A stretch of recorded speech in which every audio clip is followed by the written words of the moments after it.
Michael Brennan knew he was making a mistake the moment he pushed through the I brought you emergency room something to doors of Mount Sinai make up for Hospital, it. his 7-year-old daughter burning with fever in his arms. The fluorescent lights above cast everything in that particular shade of institutional white that hospitals seem to manufacture specifically to drain hope from the human soul. Lily weighed almost nothing against his chest, her small body radiating heat through the thin fabric of her winter coat, and Mike felt the familiar terror that had lived in his bones since the day Rachel first complained about the lump in her breast 3 years and 4 months ago. He had learned during those endless months of chemotherapy and radiation and false hope that hospitals were places where ordinary men discovered exactly how powerless they truly were, where all the strength in your arms and all the determination in your heart meant absolutely nothing against the cold mathematics of disease. The triage nurse barely looked up when he approached the counter, her fingers flying across a keyboard with the mechanical efficiency of someone who had seen 10,000 desperate parents walk through those doors and would see 10,000 more before her shift ended. Mike stated his daughter's symptoms in the clipped, precise language he had learned during Rachel's illness because he understood now that emergency rooms operated on their own brutal logic, that the squeaky wheel did not always get the grease, that sometimes you had to speak the language of medical professionals to be taken seriously. Fever of 103.6. Onset approximately 4 hours ago. No rash, no vomiting, but severe lethargy and complaints of body aches. The nurse's eyes finally met his when he mentioned that Lily had a history of febrile seizures, and suddenly they were being ushered through the double doors into the treatment area with an urgency that should have comforted Mike, but instead reminded him of all the times urgency had preceded the worst news of his life. They placed Lily on a gurney in a curtained bay, and Mike stood beside her as nurses and technicians swarmed around his daughter like worker bees attending to their queen. Someone inserted an IV line into her small arm with practiced efficiency, and Lily did not even cry. Just watched with those large brown eyes that were so much like her mother's. It sometimes stopped Mike's breath in his throat.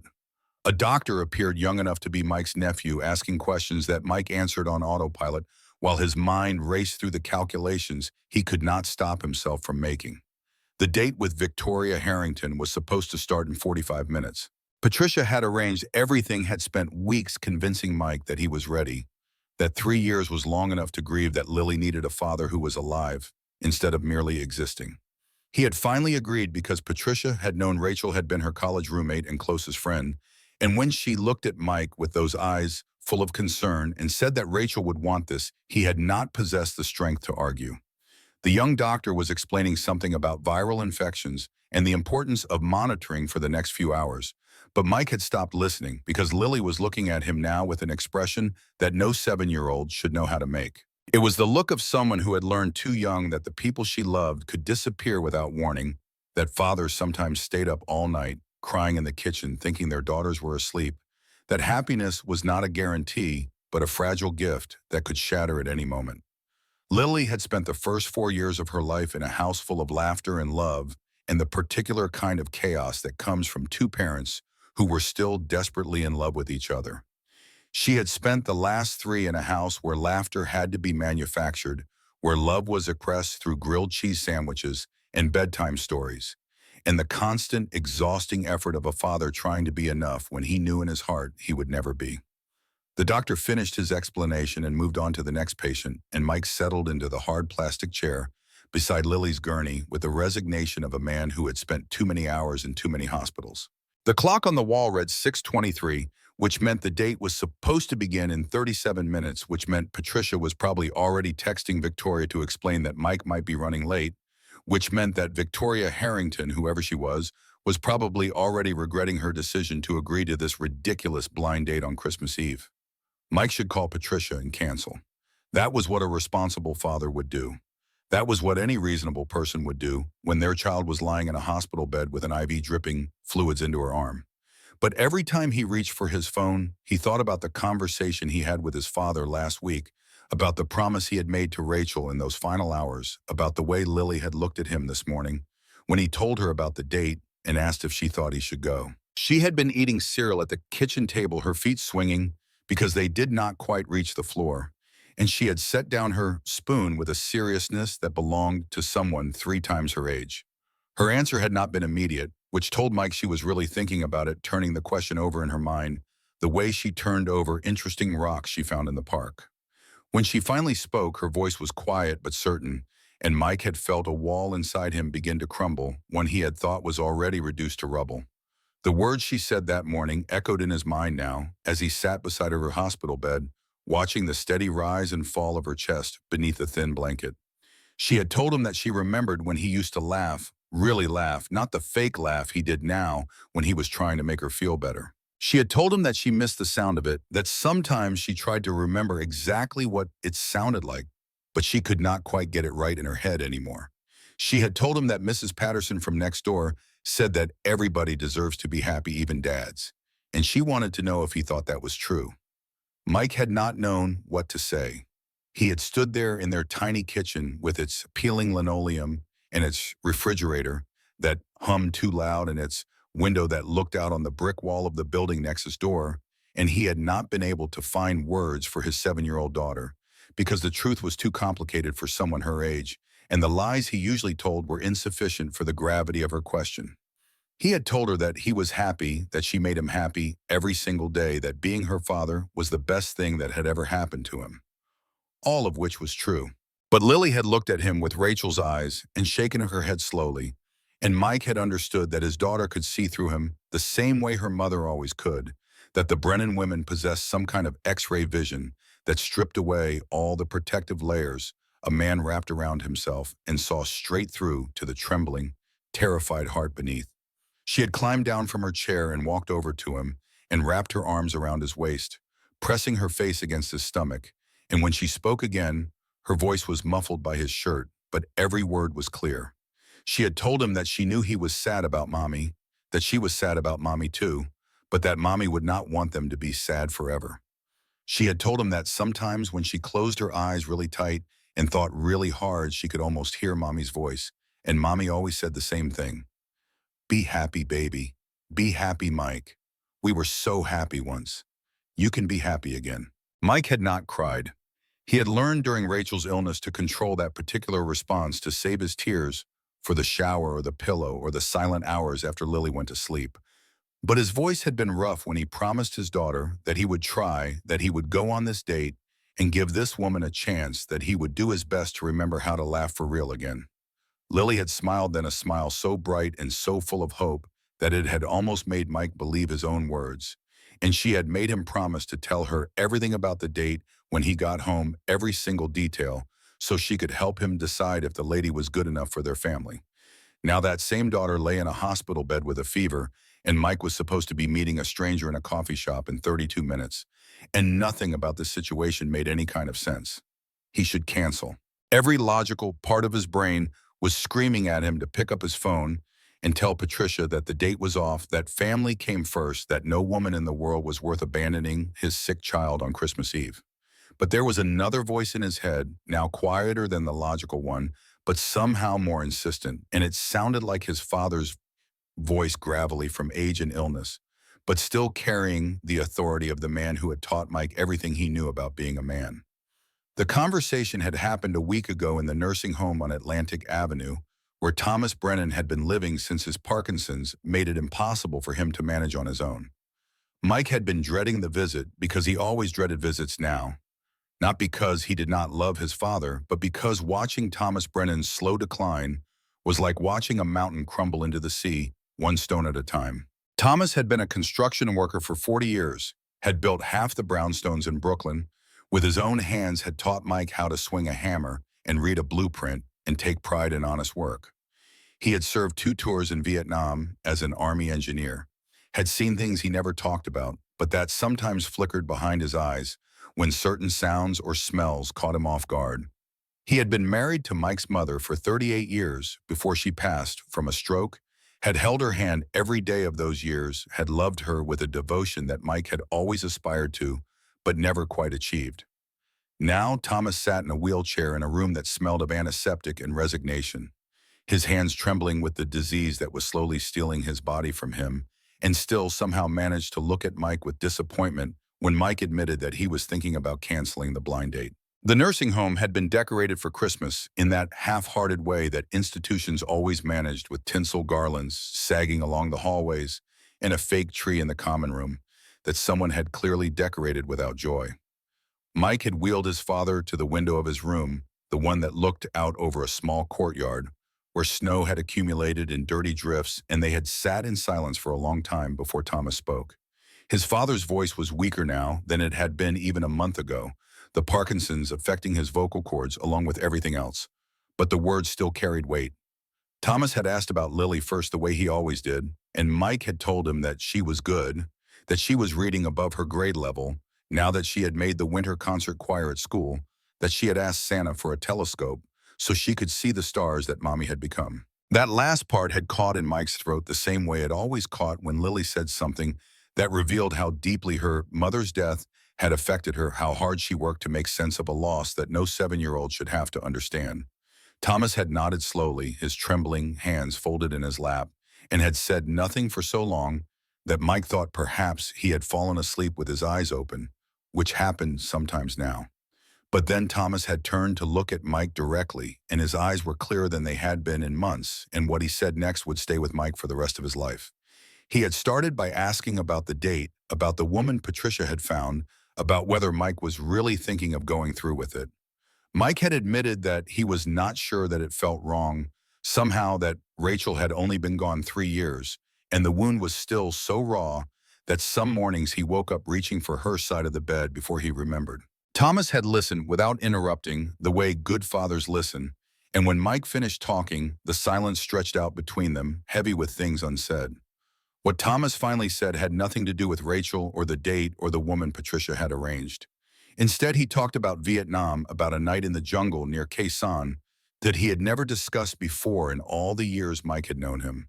He talked about watching his best friend die in his arms from a sniper's bullet, about the 3 days afterward, when he had been so paralyzed with grief that his commanding officer had threatened to send him home on a psychiatric discharge.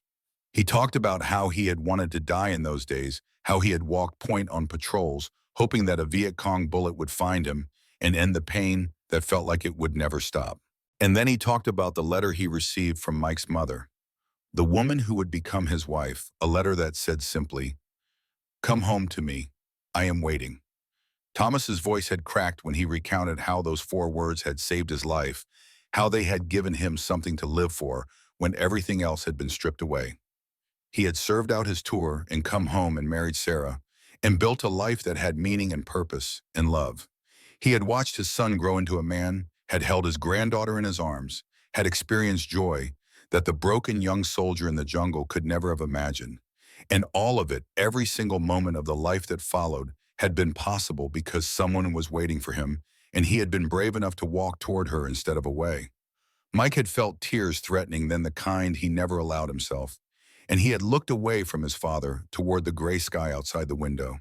Thomas had reached out with his trembling hand and placed it on Mike's arm, and the touch, though weak, had carried all the love and wisdom of a lifetime. The old man's next words had lodged themselves in Mike's memory like splinters, impossible to remove without drawing blood.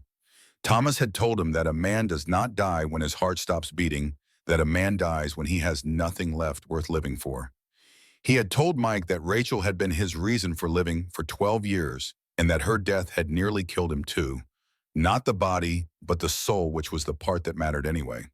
He had told Mike that Lily needed a father who was alive in every sense of the word, not a ghost who went through the motions of existence while waiting for permission to feel something again. And then Thomas had asked his son a question that had haunted Mike every day since. He had asked when Mike was going to stop surviving and start living again. Mike had not had an answer then. He still did not have one now, sitting in this hospital room watching his daughter sleep, watching the IV drip steadily into her arm, watching the monitors display numbers that meant she would probably be fine. But that could not guarantee anything, because nothing in this life could ever be guaranteed. The clock on the wall read 6:41, which meant the date was supposed to begin in 19 minutes, which meant Victoria Harrington was probably already sitting alone in a coffee shop on Maple Street, wondering if she had made a terrible mistake, agreeing to meet a stranger on the loneliest night of the year. Mike's phone buzzed in his pocket, and he pulled it out, expecting a text from Patricia asking for an update.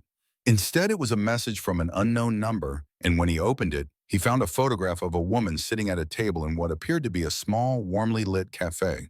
She was wearing an expensive-looking coat, dark hair falling past her shoulders, her face turned slightly toward a window where Christmas lights were visible beyond frost-covered glass.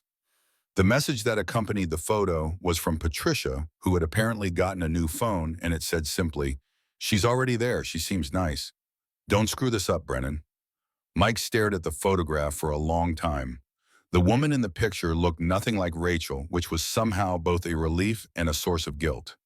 Rachel had been fair and freckled and always laughing, her Irish heritage evident in her red hair and her temper and her inability to hold a grudge for more than 5 minutes. This woman looked Mediterranean, or perhaps mixed heritage, with angular features and midnight-colored eyes, and a posture that suggested she was more comfortable giving orders than taking them. She looked like the kind of woman Mike would never have approached in his old life, the kind who lived in penthouses and attended charity galas and had assistants to manage her calendar.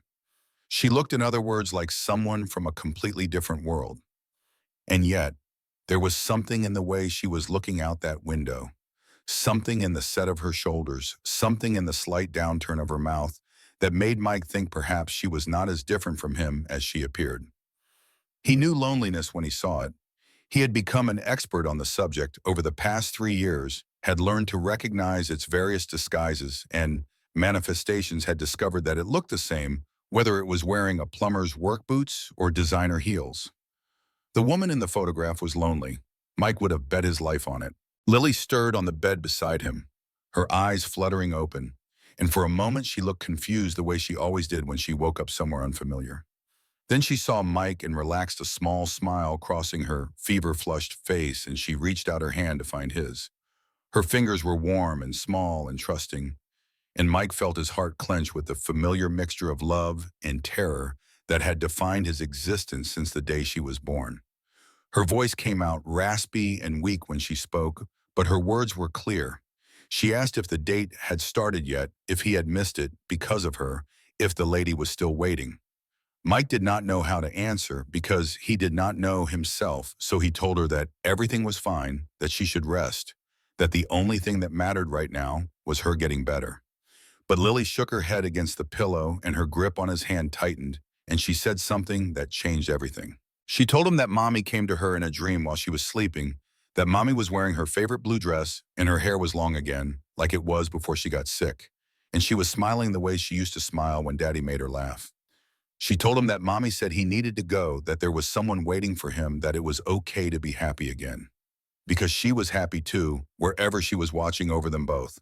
She told him that Mommy said to tell Daddy something very important, and she wanted to make sure she got the words exactly right. Mike felt the room tilt around him. He had never been a religious man, had stopped believing in God the day the doctors told them Rachel's cancer had spread to her lymph nodes, and there was nothing more they could do. But his daughter was looking at him with an expression of such certainty, such peace, that he could not dismiss what she was saying as fever dreams or wishful thinking. Lily was many things, but she was not a liar, and she did not make things up for attention or sympathy. If she said Rachel had visited her in a dream, then Rachel had visited her in a dream, and Mike would have to figure out what to do with that information later. The message Lily delivered, the words she said Rachel had asked her to say, were simple but devastating. Rachel had apparently told their daughter to tell their father that waiting for something is not the same as living for something, that the years he spent waiting for Rachel to love him back were the happiest of his life because he was moving toward hope instead of away from it, that he needed to start walking again instead of standing still, and that somewhere out there someone was waiting for him the same way he once waited for her. Mike had met Rachel when they were both 19 at a party in a cramped Brooklyn apartment that smelled of cheap beer and ambition. She was studying nursing and he was studying architecture, and she had laughed at him when he tried to explain the philosophical implications of negative space in residential design. He had fallen in love with that laugh instantly, irrevocably, and had spent the next 2 years convincing her that he was worth her time. She had made him work for it, made him prove himself over and over again, and he had loved every minute of the pursuit because each rejection brought him closer to the eventual yes. Their wedding had been small, just family and close friends in the backyard of her parents' house on Long Island, with fairy lights strung between the trees, and a three-piece band that played all the wrong songs perfectly. Those years of pursuit of wanting and waiting and hoping had been the happiest of his life. Rachel was right about that, or Lily was right, or whatever combination of memory and fever and grief had produced this message from beyond. Mike had been alive during those years in a way he had not been alive since, not even during the good years of their marriage, not even during the birth of their daughter, not even during all the mundane and beautiful moments that made up a life shared with the woman he loved. There was something about wanting something you did not yet have, something about walking toward a future you could not quite see, that made every step feel meaningful in a way that standing still never could. Mike looked at his daughter, at her brown eyes so like her mother's, at the certain expression on her fever-flushed face, and he made a decision.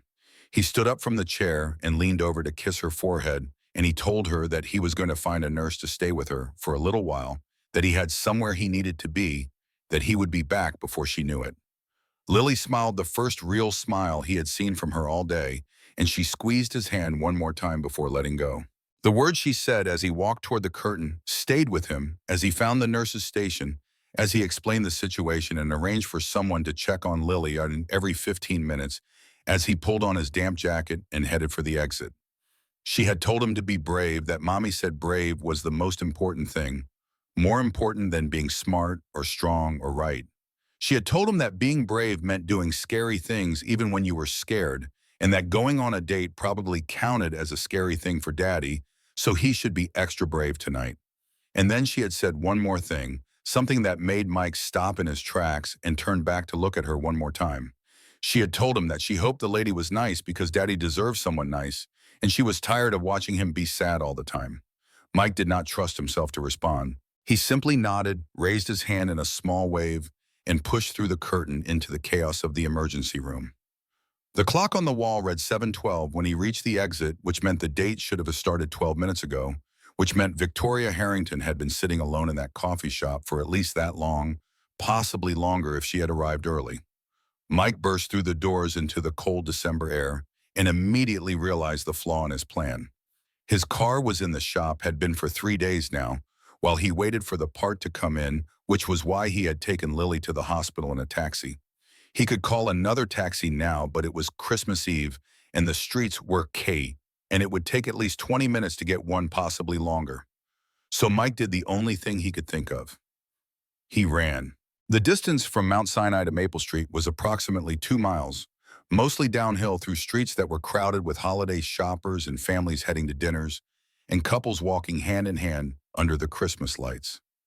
Mike had not run anywhere in years, not since before Rachel got sick, when they used to jog together through Prospect Park on Sunday mornings while her mother watched Lily. His lungs were not prepared for this. His legs were not prepared for this. His 42-year-old body, worn down by grief and exhaustion, and too many nights sleeping on the couch because he could not bear the emptiness of the bed they used to share, was absolutely not prepared for this. But he ran anyway.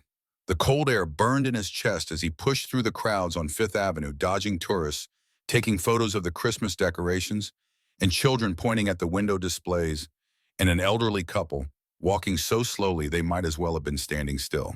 His work boots were not made for running heavy steel-toed things designed for crawling under sinks and wading through flooded basements, and every step sent a jolt of pain up through his ankles and into his knees. Sweat began to form on his forehead, despite the cold, and his jacket, which had been wet from the sleet earlier, began to feel like it was made of lead. None of it mattered, and Mike kept running. He thought about Rachel as he ran about the first time he had ever run for her, a sprint across the Brooklyn College campus, when he saw her walking toward the library and knew he had to catch up to her before she disappeared inside. He had been out of breath when he reached her, embarrassingly so, and she had laughed at him again, that wonderful laugh that he would spend the next decade trying to earn as often as possible. He had asked her to have coffee with him, and she had said no, but she had said it with a smile that gave him hope, and he had walked away from that encounter feeling like he had won a great victory, even though he had technically lost.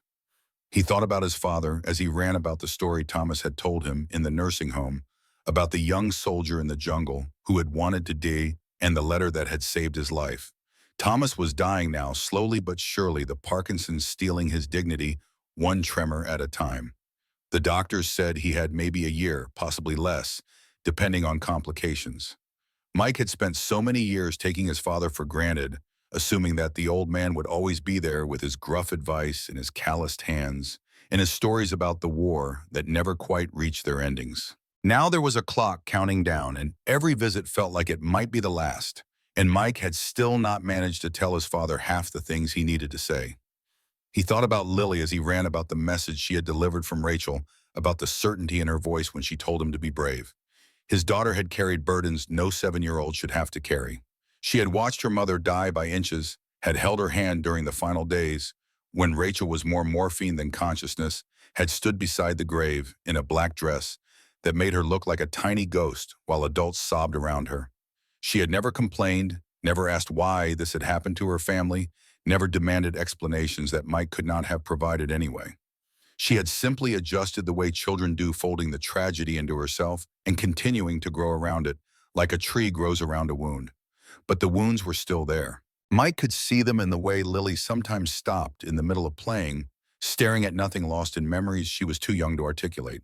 He could see them in the way she clung to him at bedtime, asking him to promise he would be there when she woke up, needing reassurance that he too would not simply vanish one day like her mother had. He could see them in the elaborate fantasies she constructed, stories about heaven and stars and the blue dress mommy was wearing when she visited in dreams, desperate attempts to maintain a connection with someone who was gone forever. Mike ran faster, his breath coming in ragged gasps, now his heart pounding so hard he could feel it in his temples. He was not running toward a date anymore. He was running towards something larger, something he could not quite name but could feel pulling at him like gravity. He was running because standing still had become intolerable, because the years of grief had calcified into something hard and cold inside him, because his daughter had told him to be brave, and he was determined to prove that he still could be. The streets blurred past him as he ran, storefronts and streetlights and the faces of strangers who stepped aside to let the crazy man in the wet jacket barrel through. He cut through Washington Square Park, where a group of carolers was singing something traditional near the arch, their voices rising into the cold air like a prayer. He dodged a hot dog vendor who shouted something obscene at his retreating back. He nearly collided with a man walking 3 dogs on tangled leashes, somehow managed to stay on his feet and kept going. By the time he reached Maple Street, Mike was drenched in sweat despite the cold, his lungs were on fire, and his legs felt like they might give out at any moment. He stopped at the corner, hands on his knees, gasping for breath, and looked up at the cafe where Victoria Harrington had been waiting for him for what must now be nearly an hour. The cafe was exactly the kind of place Rachel would have loved. Small, warm, decorated with mismatched furniture and string lights, and what appeared to be hand-painted ornaments hanging from exposed wooden beams. Through the frost-covered windows, Mike could see the glow of candles on tables, the shapes of people moving inside the flickering reflections of a Christmas tree in the corner. It looked like something from a movie, one of those romantic comedies Rachel used to watch on Sunday afternoons, while Mike pretended to read the newspaper, but actually watched with her, secretly enjoying the predictable happy endings.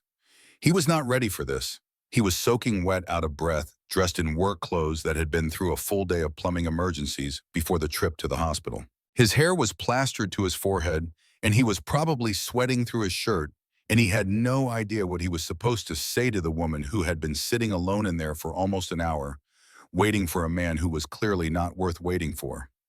But Lily had told him to be brave. Rachel apparently had told him to be brave. His father had told him to stop surviving and start living. And sometimes Mike thought, as he straightened up and walked toward the cafe door, bravery did not feel like bravery at all. Sometimes it just felt like putting one foot in front of the other when every instinct in your body was screaming at you to turn around and go home and hide in the familiar comfort of your grief.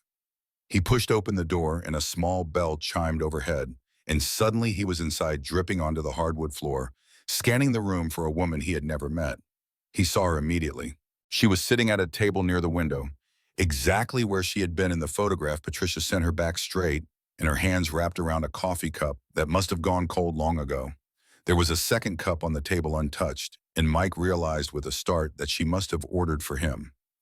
Must have been so certain he was coming that she had prepared for his arrival, even as the minutes ticked by and he failed to appear. She was looking out the window when he walked in, her profile sharp against the warm glow of the cafe's interior lights. She was beautiful, there was no denying that, but it was not her beauty that stopped Mike in his tracks. It was the expression on her face, the one he could see clearly now that he was inside, the one that told him everything he needed to know about what kind of night she had been having. She looked tired. Not physically tired, though there were shadows under her eyes that suggested she had not slept well in some time. She looked tired the way Mike felt tired, the kind of exhaustion that came from carrying invisible weights for too long, from smiling when you wanted to scream, from answering the question, "How are you?" with "fine" 1,000 times, when the truth was so much more complicated than fine could ever contain. She looked up when the bell chimed and their eyes met across the room, and Mike saw something flicker in her expression that he recognized instantly because he had seen it in his own mirror 1,000 times. Hope, fragile and tentative, and almost immediately suppressed, as if she had learned from painful experience that hoping for things was a dangerous business that usually ended in disappointment.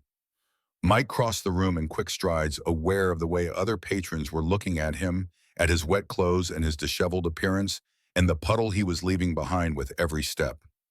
He did not care. He had run 2 miles through Christmas Eve crowds to get here, had left his sick daughter in the hospital, with a promise to return soon, had made a decision that felt both completely insane and absolutely necessary. He was not about to let a little water and a few curious stares stop him now. He reached her table and stood there for a moment, trying to catch his breath, trying to find the words that would explain his absence without making him sound like the kind of unreliable man who would leave a woman waiting alone on the loneliest night of the year. The apology came first because that was what the situation demanded. His voice was rougher than he intended, still ragged from the run, and he heard himself saying his name and explaining about his daughter and watching her face for signs of judgment or disappointment or anger. What he saw instead was something that surprised him completely. She stood up and he realized she was taller than he had expected, almost eye level with him in her heels, and up close he could see details the photograph had missed. The tiny scar above her left eyebrow, the way the light caught in the depths of her gaze, the slight tremor in her hands as she released her grip on the coffee cup. She smelled faintly of something expensive and floral, but underneath that was something warmer, more human, something that reminded Mike of Sunday mornings in unmade beds and the particular intimacy of sharing space with another person. She told him it was fine, that she understood, and her voice was cooler than he had expected, professional and guarded and wrapped in layers of protection that Mike recognized because he wore similar armor himself. But then she said something that stopped his breath in his chest. She told him he was dripping on the floor, and there was a hint of something in her voice that might have been amusement, and for a moment Mike saw past all the defensive layers to something real and warm underneath. He apologized again, fumbling for words, feeling like an idiot standing there in his soaked jacket, while this impossibly elegant woman looked at him with those assessing eyes. The barista appeared with a towel, which Mike accepted gratefully, and he dried his face and hands, while trying to think of something intelligent to say that would salvage this disaster of a first impression. But she spoke before he could, and what she said changed everything. She told him that she had waited. She phrased it not as an accusation, but as a simple statement of fact, as if his arrival, however late and however bedraggled, had somehow validated her decision to stay. Mike sat down across from her, moving carefully, acutely aware of the water still dripping from his jacket and the difference between his work-worn appearance and her polished elegance. The table between them was small, intimate, the kind of table designed for couples sharing secrets over coffee and candlelight. The two cups sat there like markers of something, her cold cup and his untouched one, evidence of time past and faith maintained. He asked her why. The question came out before he could stop it, too direct, too honest for a first meeting between strangers. He asked her why she had waited, why she had not simply finished her coffee and left when he failed to show up on time, why she had sat here alone on Christmas Eve for almost an hour waiting for a man she had never met. Her answer was simple and devastating. She told him she did not know. They sat in silence for a moment, the noise of the cafe washing over them, other conversations, and the clink of cups and the soft background music that sounded like something classical rearranged for jazz piano. Mike should have felt awkward. He usually felt awkward in social situations, especially with women. especially with women who looked like this and carried themselves like they owned whatever room they walked into.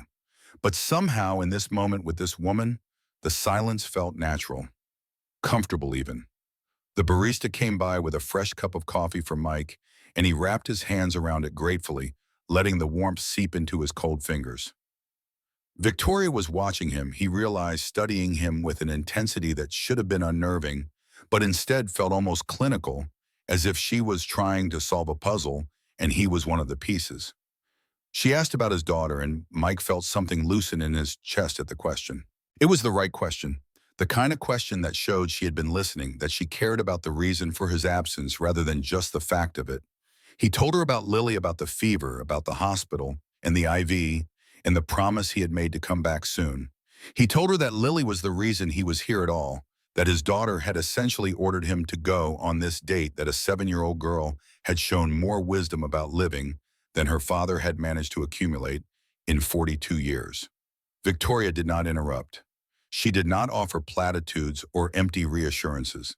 She simply listened, her gaze fixed on his face, and when he finished talking, she asked another question that cut straight to the heart of things. She asked about his wife.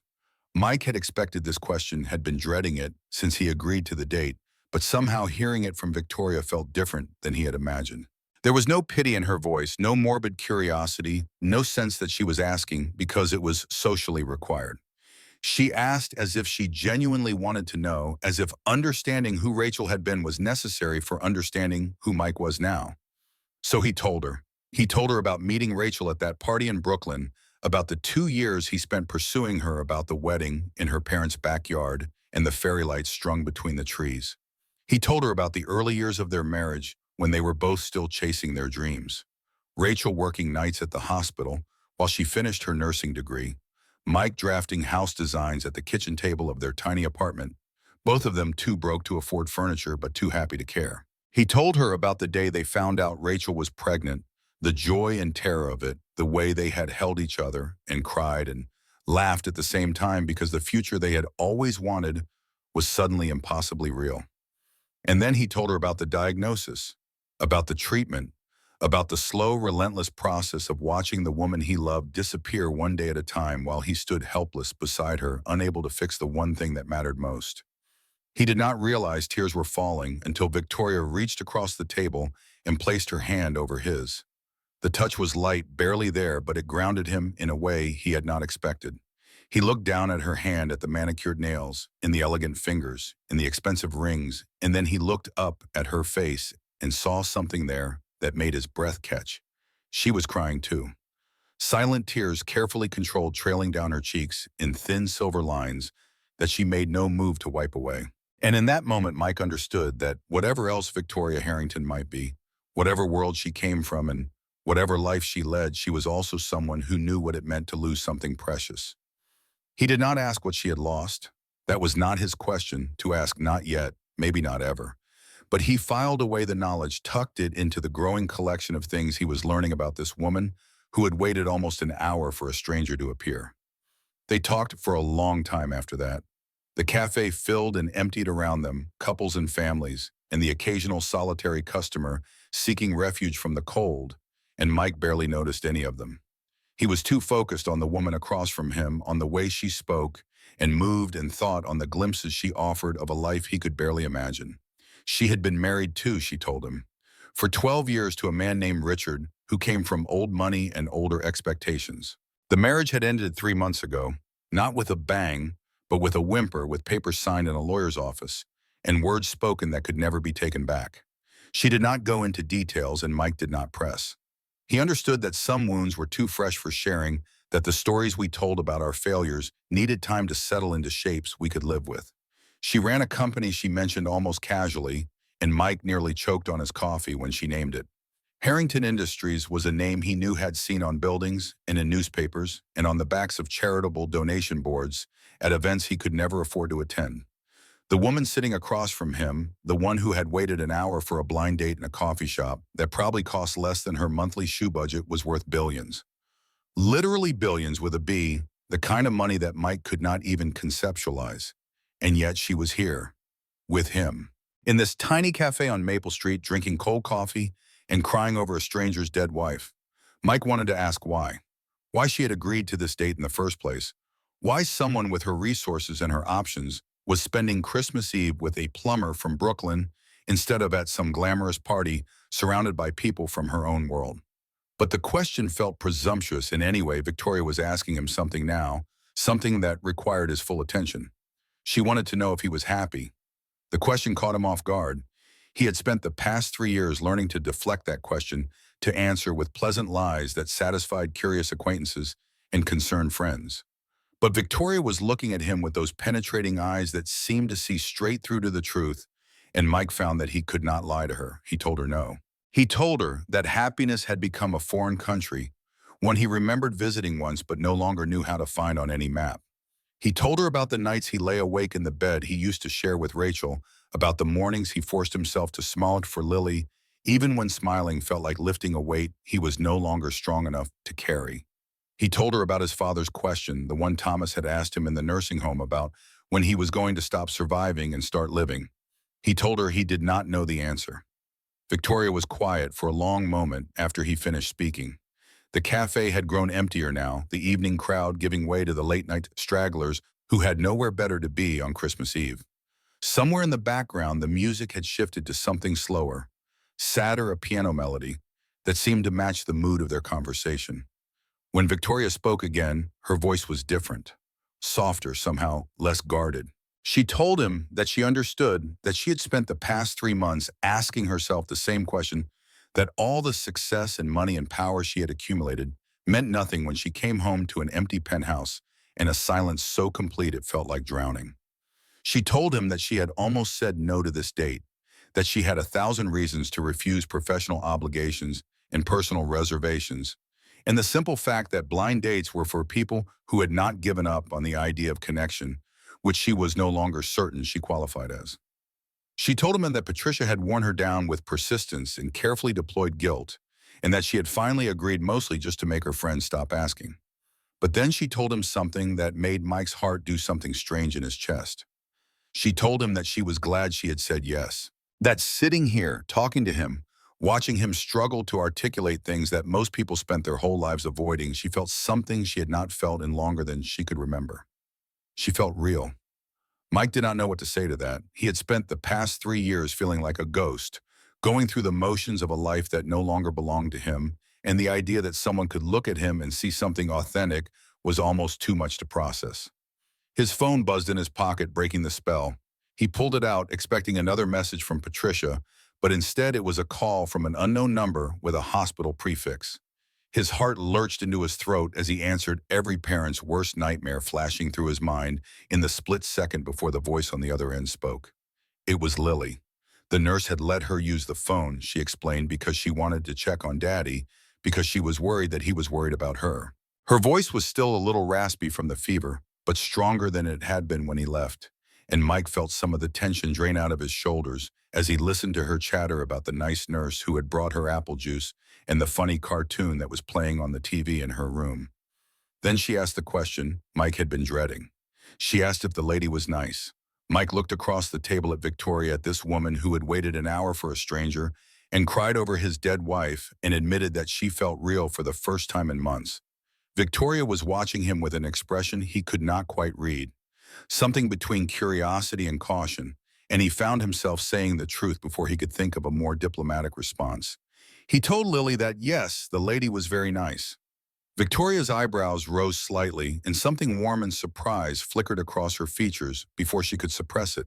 Mike felt his face flush with embarrassment, but Lily was still talking, demanding more details, wanting to know what the lady looked like and what she was wearing and whether she had a nice smile. Mike answered as best he could, describing Victoria in the vague, inadequate terms that fathers used when reporting to curious daughters. And through it all, Victoria sat across from him with that almost smile on her face, listening to half a conversation that was probably making her reconsider every decision that had led her to this moment. Then Lily said something that made Mike's throat tighten. She told him that she was glad he had gone on the date, that Mommy was probably happy too, watching from wherever she was. She told him that she loved him and that she would try to sleep now so she could get better faster and come home and hear all about his adventure. And then in that small, certain voice that never failed to break his heart, she told him to be brave. The call ended, and Mike sat there with the phone in his hand staring at the screen, trying to compose himself enough to face Victoria again. When he finally looked up, she was watching him with an expression that combined sympathy and something else, something that looked almost like recognition. She asked if his daughter always gave such good advice. Mike laughed a real laugh, the kind he had not made in longer than he could remember. He told Victoria that Lily was 7 going on 40, that she had been mothering him since Rachel's funeral, that sometimes he was not sure which one of them was the parent. Victoria smiled at that, and it transformed her face in a way that made Mike suddenly understand what all those billions of dollars could never buy. Beauty, real beauty, the kind that came from inside and could not be manufactured or purchased or faked. Victoria Harrington had it hidden beneath the designer clothes and the perfect makeup and the carefully constructed walls, and when she smiled like that, it shone through everything else.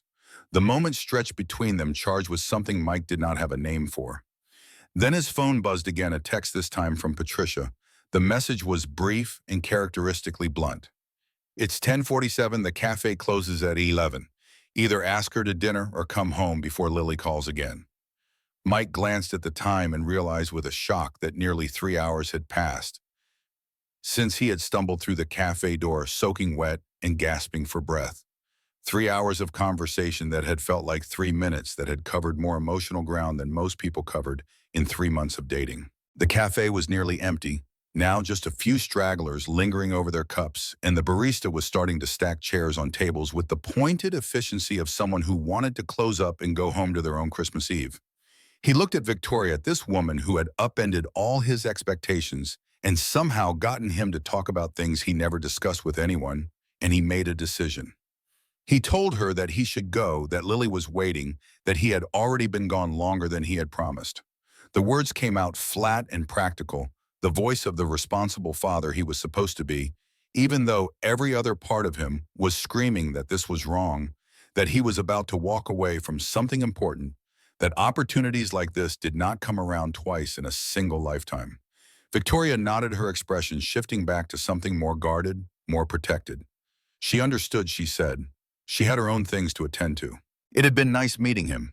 Maybe they could do this again sometime. The words were polite and empty, the kind of words people said when they had no intention of following through, and Mike felt something sink in his chest as he heard them. This was how it ended then, a chance encounter on Christmas Eve, a few hours of unexpected connection, and then back to their separate lives, their separate griefs, their separate prisons of loneliness. He stood up, reached for his jacket, began the process of leaving. And then Victoria said something that stopped him cold. She asked if she could come with him. Mike turned back to face her, certain he had misheard, but she was standing now too. Her purse in her hand, her expression a mixture of determination and something that looked almost like fear. She repeated the question, clarifying that she meant back to his apartment, back to check on Lily, back to wherever it was that his real life was waiting for him. Mike's first instinct was to say no. His apartment was small and cluttered and filled with the accumulated detritus of 3 years of barely surviving. The building was old and the stairs creaked, and the whole place probably smelled like the soup he had forgotten to throw out before leaving for work that morning. Victoria Harrington, with her billions and her penthouse and her perfect life, would take one look at where he lived and realize what a terrible mistake this whole evening had been. But then he thought about Lily, who was probably still awake in that hospital bed waiting for news about her father's adventure. He thought about his father, who had told him to stop surviving and start living. He thought about Rachel, who had apparently visited their daughter in a dream and told her that waiting was not the same as living. And he thought about the way Victoria had looked at him across that cafe table, the way she had said she felt real for the first time in months, the way her smile had transformed her face into something more beautiful than anything money could buy. He found himself saying yes before he could talk himself out of it. The walk to the subway was quiet, both of them lost in their own thoughts. The streets were emptier now, the Christmas Eve crowds having retreated to their homes and their families and their warm lit windows. Snow had started to fall again, soft and gentle, covering the dirty sidewalks in a thin layer of white that made everything look cleaner than it was. Victoria walked beside him without complaint, her expensive heels clicking against the pavement, her breath forming small clouds in the cold air. She did not ask questions about where they were going or how long it would take. She simply walked, matching her pace to his, trusting him to lead her somewhere worth going. The subway platform was nearly deserted, just a few other travelers waiting for trains that came less frequently on holidays. Mike and Victoria stood at the edge of the platform, not quite touching, watching the tracks for signs of their train. The moment felt suspended somehow outside of normal time. Mike was acutely aware of the woman beside him, of the warmth of her presence, of the strangeness of this situation that should have felt wrong but somehow felt exactly right. He wanted to say something to fill the silence with words that would make sense of what was happening, but nothing he could think of seemed adequate. Victoria spoke first. She told him that she had not taken the subway in years, that her life had become a series of car services and private drivers and transportation arrangements made by assistants who never consulted her about what she actually wanted. She told him that standing here on this cold platform waiting for a train like a normal person felt like something she had lost and forgotten she was missing. Mike did not know what to say to that, so he said nothing. Sometimes silence was its own form of communication. The train arrived with a rush of stale air and screeching brakes, and they stepped inside, finding seats near the back of the nearly empty car. The fluorescent lights flickered overhead, casting everything in that particular shade of transit system yellow that made everyone look slightly ill. Victoria's designer clothes and perfect makeup looked absurdly out of place in this setting, like a diamond set in aluminum, but she did not seem to notice or care. She was looking out the window, watching the tunnel walls flash by, and Mike found himself studying her profile the same way he had studied architectural drawings in another life. The line of her jaw, the curve of her neck, the way her hair fell across her shoulders. She was beautiful, yes, but it was more than that. There was a stillness to her, a sense of depth that suggested layers upon layers of complexity beneath the polished surface. The train rocked gently as it moved through the tunnels, and Victoria's shoulder brushed against his. She did not move away. Neither did he. They did not speak for the rest of the ride. They did not need to.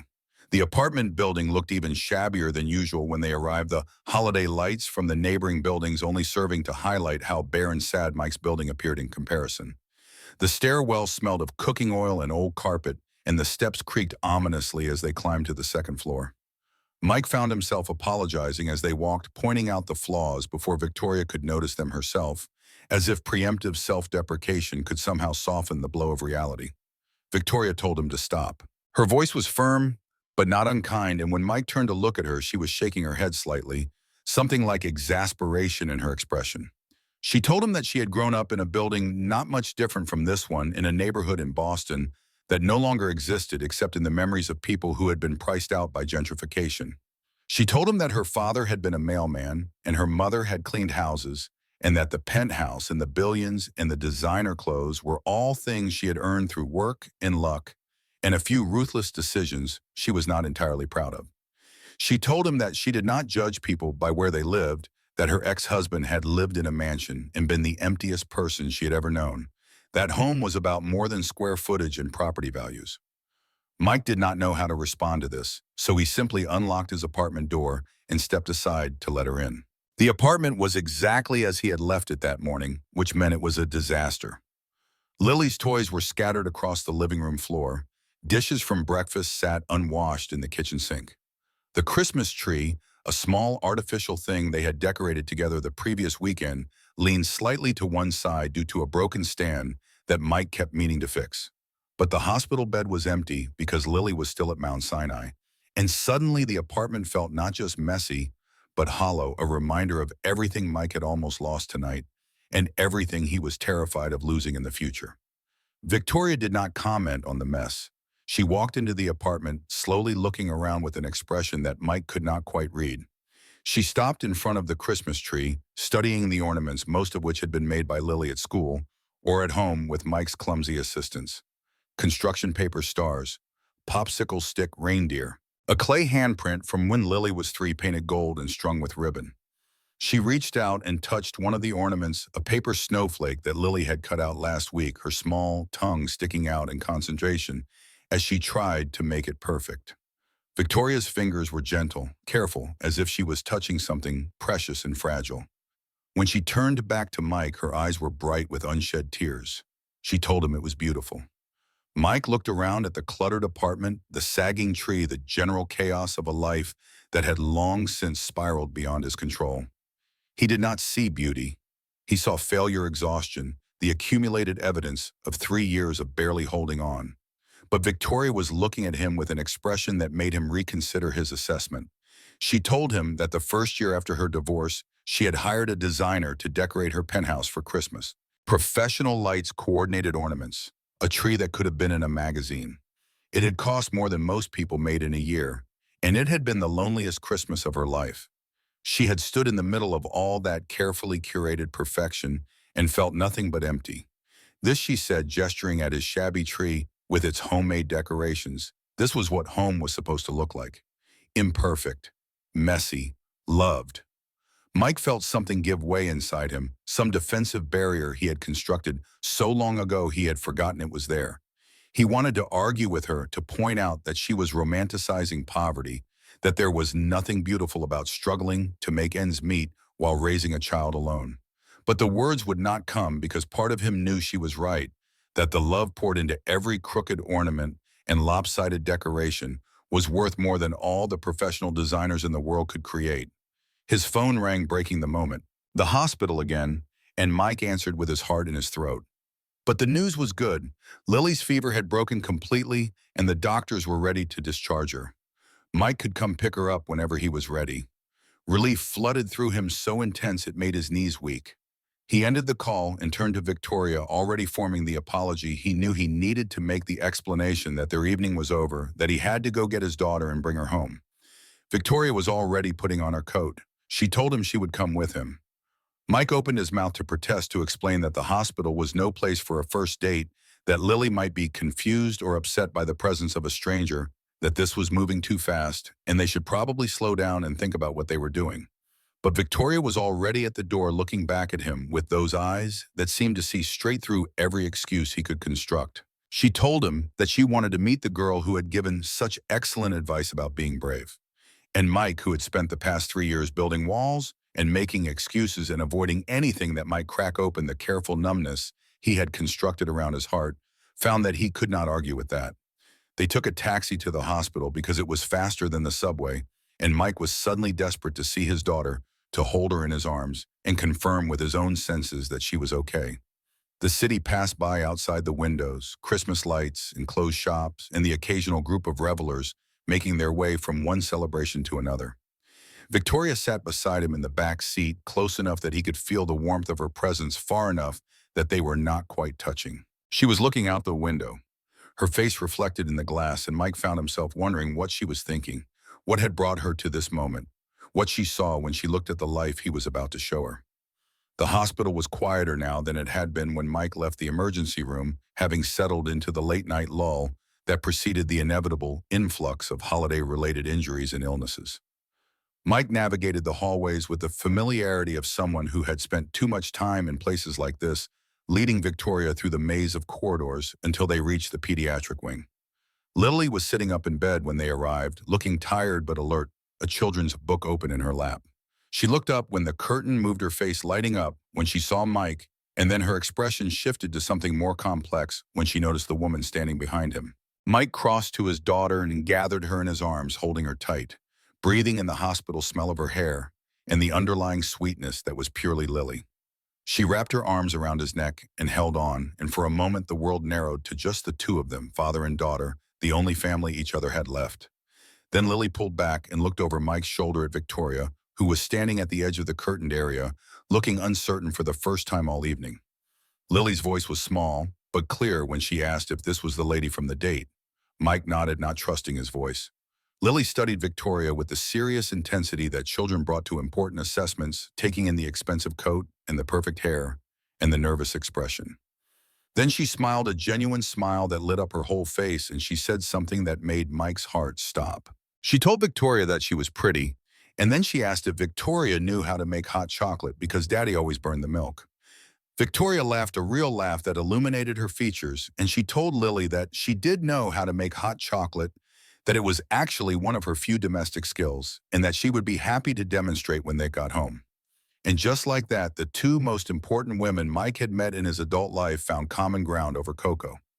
The discharge process took another hour of paperwork and instructions and the inevitable waiting that seemed to be the hospital's primary product. Mike sat beside Lily's bed listening to his daughter pepper Victoria with questions about everything from her favorite color to whether she had any pets to what kind of car she drove. Victoria answered each question with surprising patience, adapting her vocabulary for a 7-year-old audience, occasionally glancing at Mike with an expression that suggested she was enjoying herself despite the bizarre circumstances. By the time they finally left the hospital, it was nearly 2 in the morning.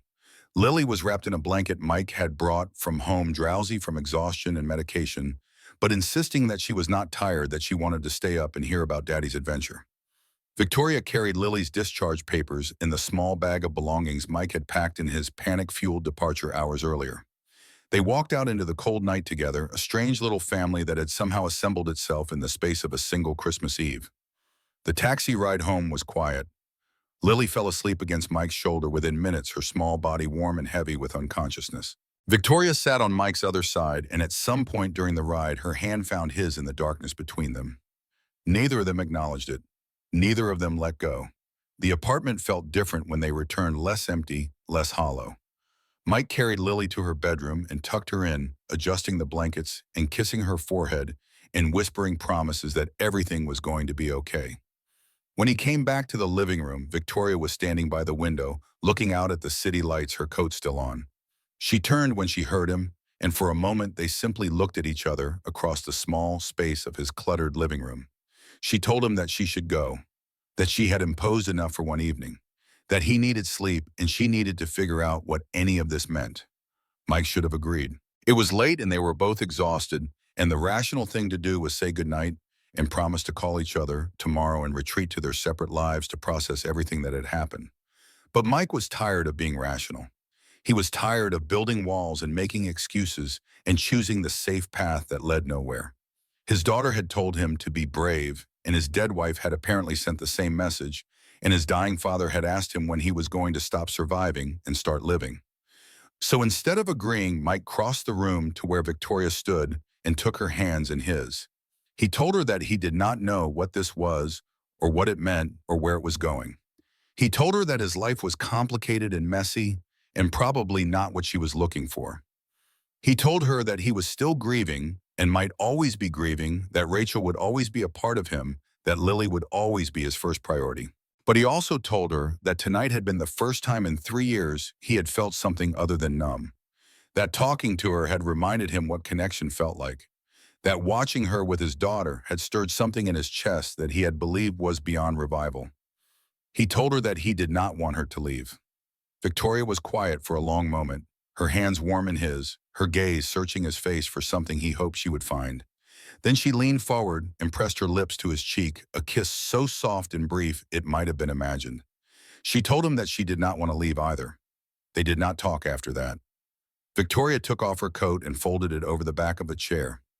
Mike made them both tea because it was too late for coffee and too cold for anything else. They sat on his worn couch close but not touching and watched the Christmas tree lights blink their steady rhythm in the darkness. Somewhere in the small hours of the morning, Mike felt Victoria's head settle against his shoulder. Her breathing slowed, deepened, and he realized she had fallen asleep. He should have woken her, should have sent her home to her penthouse and her own bed and the life that was waiting for her to resume it. Instead, he reached for the throw blanket, draped over the arm of the couch, and carefully covered them both. Then he let his own head fall back against the cushions and closed his eyes. When he slept, he did not dream of Rachel. For the first time in 3 years, he dreamed of something else, something that looked almost like hope. He dreamed of a woman who had waited 47 minutes for a stranger to walk through a door. He dreamed that some things were worth waiting for.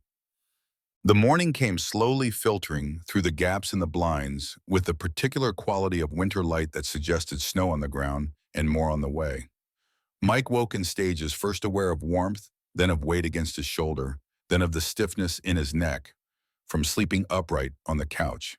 His eyes opened to find Victoria still there, still pressed against his side, still breathing the slow rhythm of deep sleep. For a long moment, he simply watched her.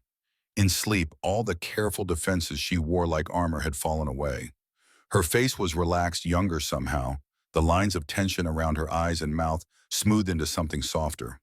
Her dark hair had escaped from whatever style she had arranged it in, falling across her cheek in strands that caught the pale morning light. She looked vulnerable in a way she had not allowed herself to look while awake, and Mike felt a surge of protectiveness that surprised him with its intensity. He had not felt protective of anyone except Lily in 3 years. He had not allowed himself to feel much of anything, had carefully constructed walls around his heart that kept the pain in and everything else out. But sometime during the night while they talked and drank tea and eventually fell asleep together on this worn couch, a door had opened.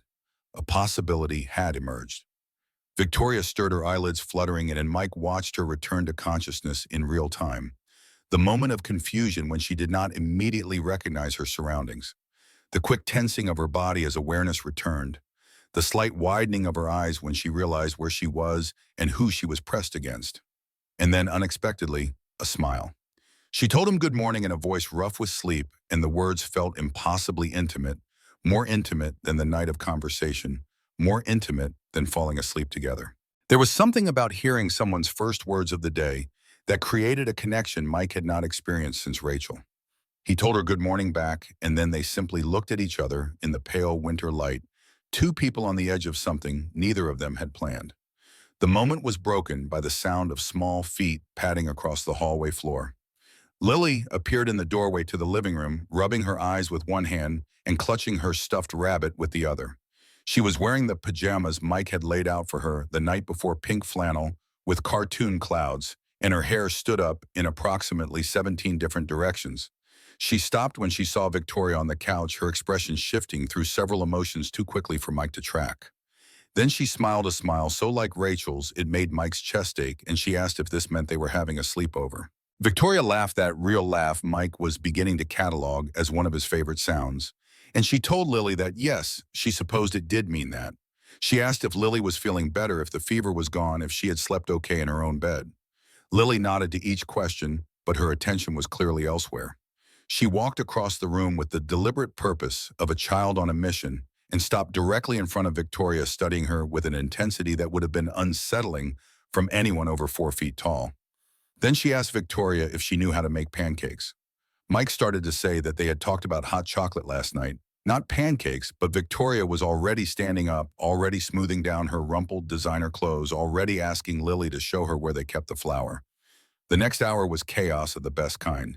Victoria, it turned out, was a disaster in the kitchen. She burned the first batch of pancakes so badly they had to throw them out. She cracked eggs with a force that sent shell fragments into the batter. She measured flour by the handful rather than the cup, resulting in proportions that would have horrified any actual chef. But she tried. She laughed at her own mistakes. She asked Lily for guidance and actually listened to the answers. She got flour on her expensive blouse and batter on her designer pants and did not seem to care about any of it. Mike stood at the edge of his tiny kitchen, watching this woman worth billions struggle to make breakfast for his daughter, and felt something fundamental shift in his understanding of the world.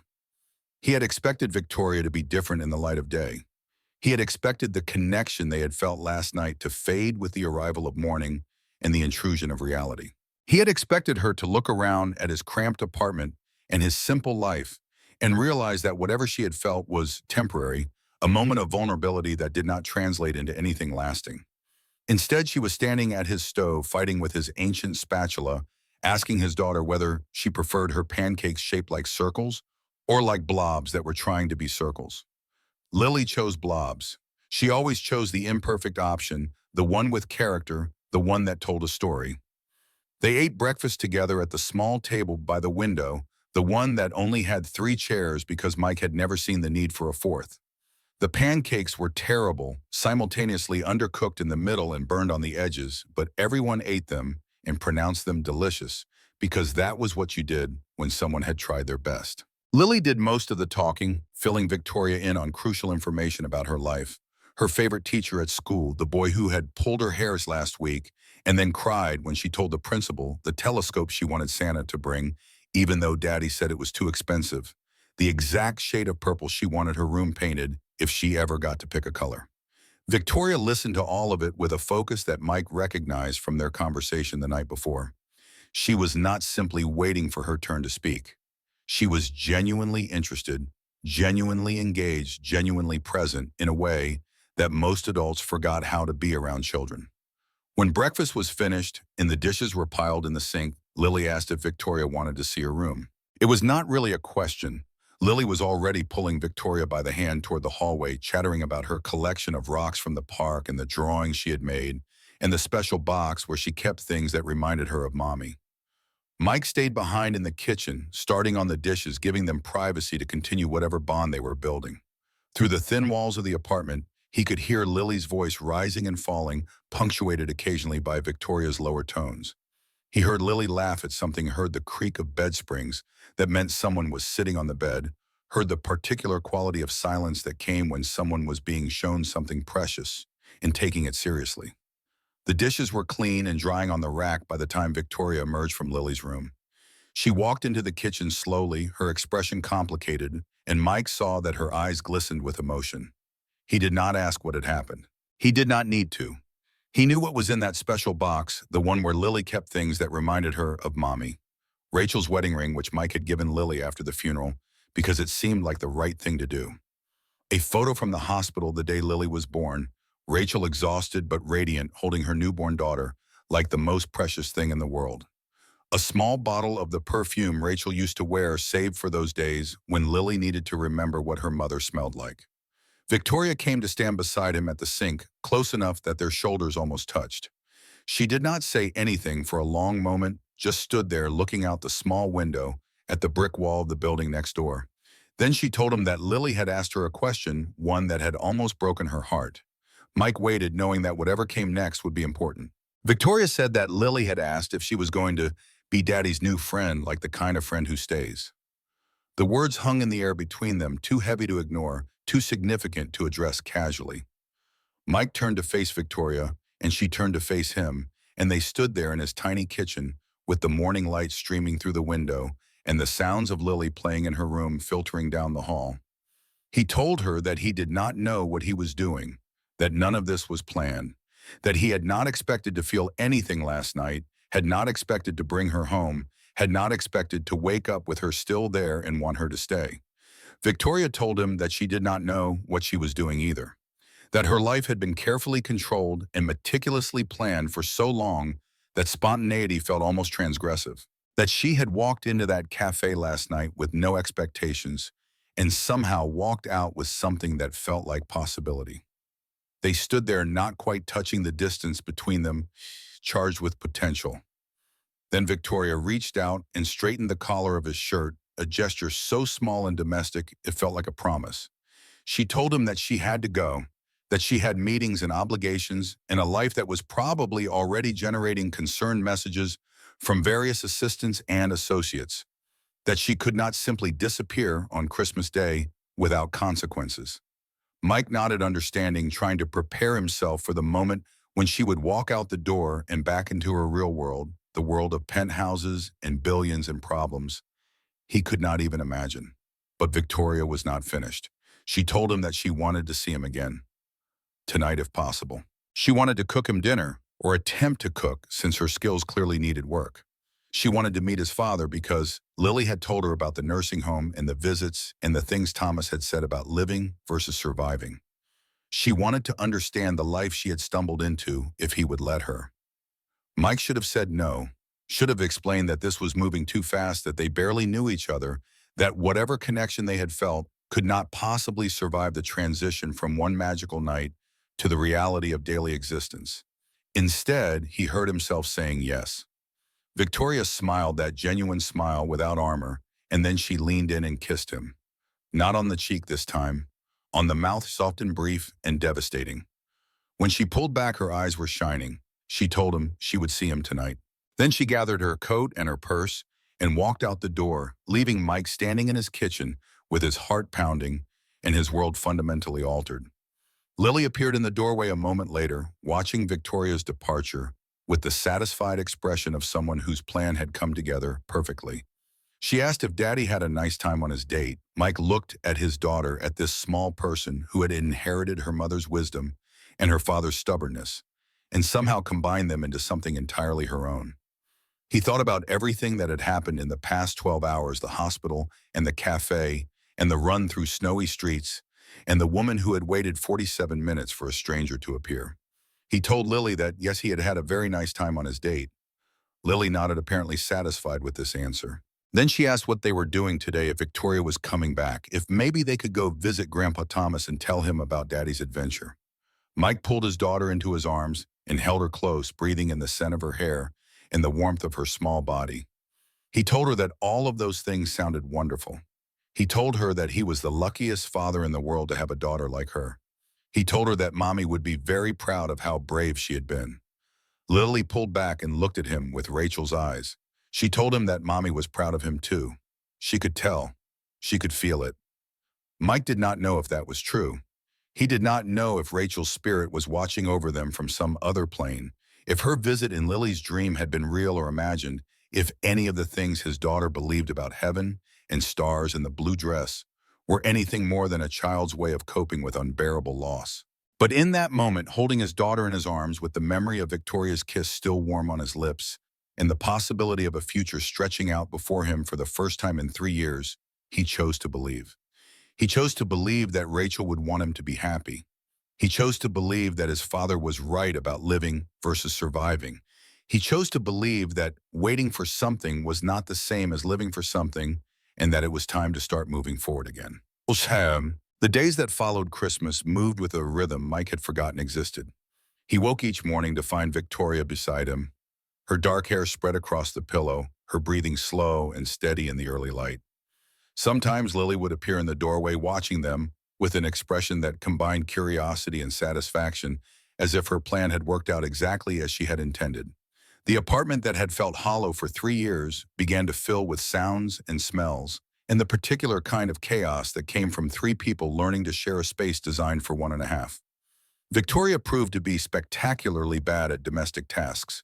She burned toast with a consistency that bordered on artistic. She loaded the dishwasher in ways that defied physics and common sense. She attempted to do laundry once and somehow turned all of Mike's white undershirts a pale shade of pink that Lily declared her new favorite color. But she tried morning after morning, failure after failure, and her determination to master these ordinary skills touched something deep in Mike's heart. The world outside the apartment continued to exist, of course. Victoria's phone rang constantly, a stream of assistants and executives and board members demanding her attention. She took some calls, ignored others, and began delegating responsibilities she had previously hoarded with the jealousy of someone who trusted no one else to do things correctly.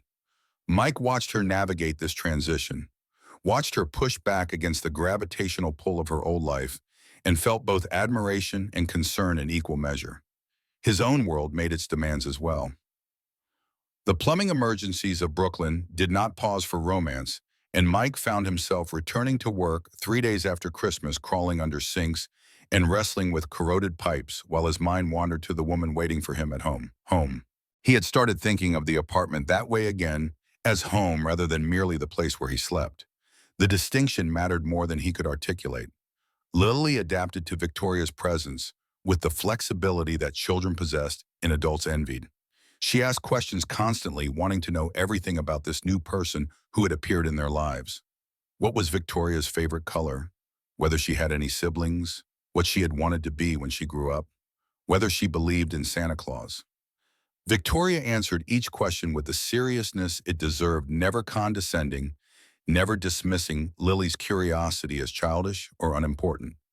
The bond forming between them was both beautiful and terrifying. Mike watched his daughter open her heart to this woman, watched the trust building day by day, and felt the weight of responsibility pressing down on his shoulders. If this did not work out, if Victoria decided that life with a plumber and his 7-year-old daughter was not what she wanted, after all, it would not just be Mike's heart that broke. Lily had already lost one mother. She could not survive losing another.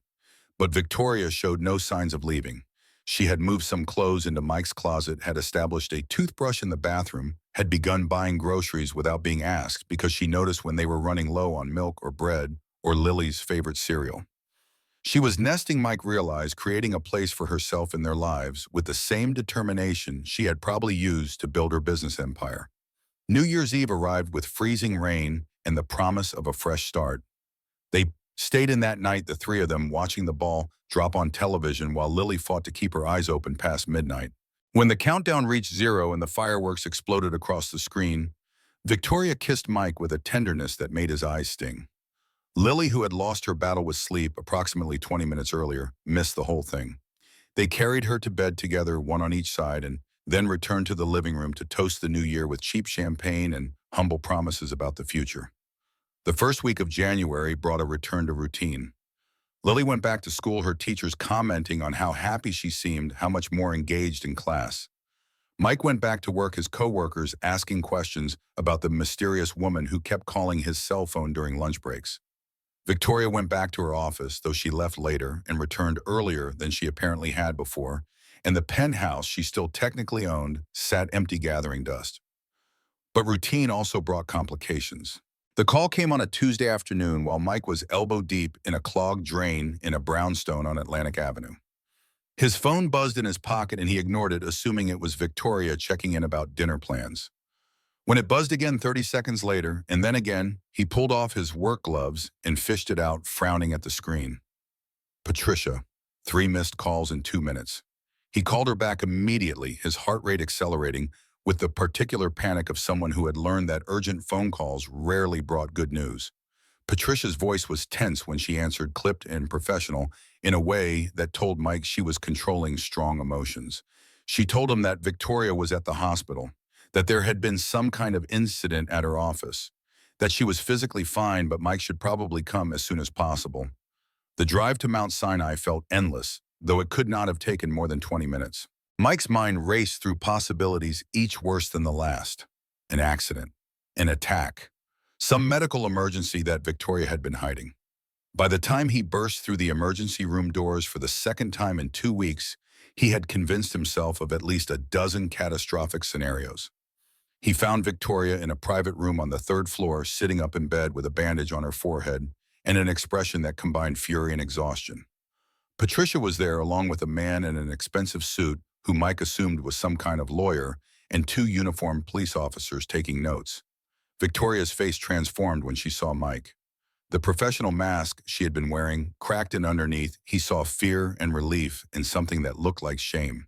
The story came out in pieces over the next hour. Richard had shown up at Victoria's office that morning, demanding to speak with her about something related to their divorce settlement.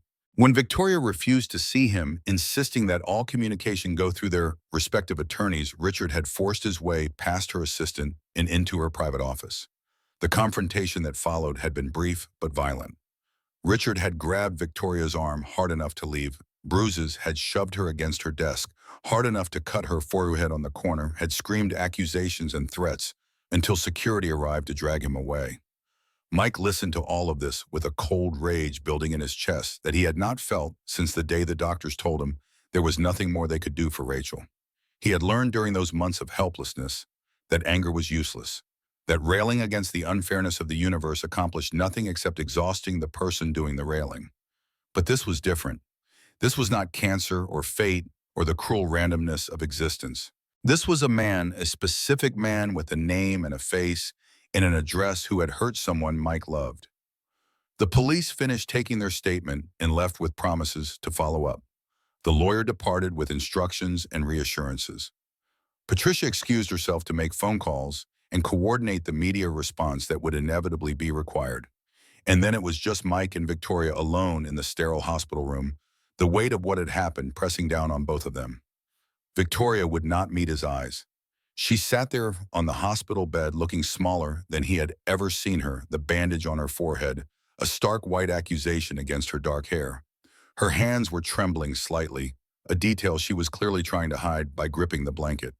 Mike crossed to the bed and sat down beside her, not touching, just present. He waited. The silence stretched for a long moment. Then Victoria spoke, her voice barely above a whisper. She told him that she should have warned him, that Richard had been escalating for weeks, sending emails and leaving voicemails that grew increasingly unhinged as the reality of the divorce settled in. That she had thought she could handle it, that she had handled difficult men her entire career, that admitting she was afraid would be admitting weakness she could not afford. She told him that Richard had found out about Mike, that someone had seen them together and reported back, and Richard had apparently decided that Victoria moving on was a betrayal he could not tolerate.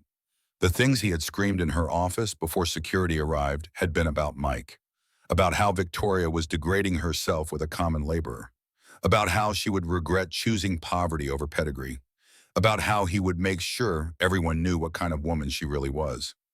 Mike listened without interrupting. His rage had not diminished, but it had transformed into something colder, more focused. Richard Harrington had hurt Victoria, had threatened her, had tried to make her ashamed of her relationship with Mike. These were facts that would need to be addressed. But not now. Now Victoria needed something other than his anger.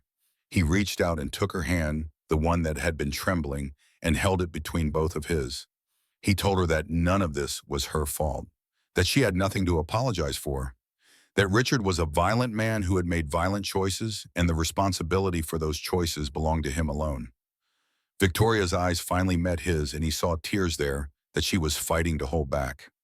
She asked him if he was angry with her for bringing this into his life, for putting him and Lily in the orbit of a man who was clearly capable of violence. Mike considered the question carefully before answering. The truth was complicated. He was angry, yes, but not at Victoria. He was concerned about what Richard might do next, about whether this would escalate further, about the safety of his daughter and this woman he was falling in love with. He was frustrated that his simple life, which had been complicated enough already, was now tangled up in the kind of drama he had always avoided. But angry at Victoria never. He told her that she was not responsible for Richard's behavior, that loving someone meant accepting the complications they brought with them, that his life had not been simple before she walked into it, and he would rather face complicated problems with her than simple ones alone.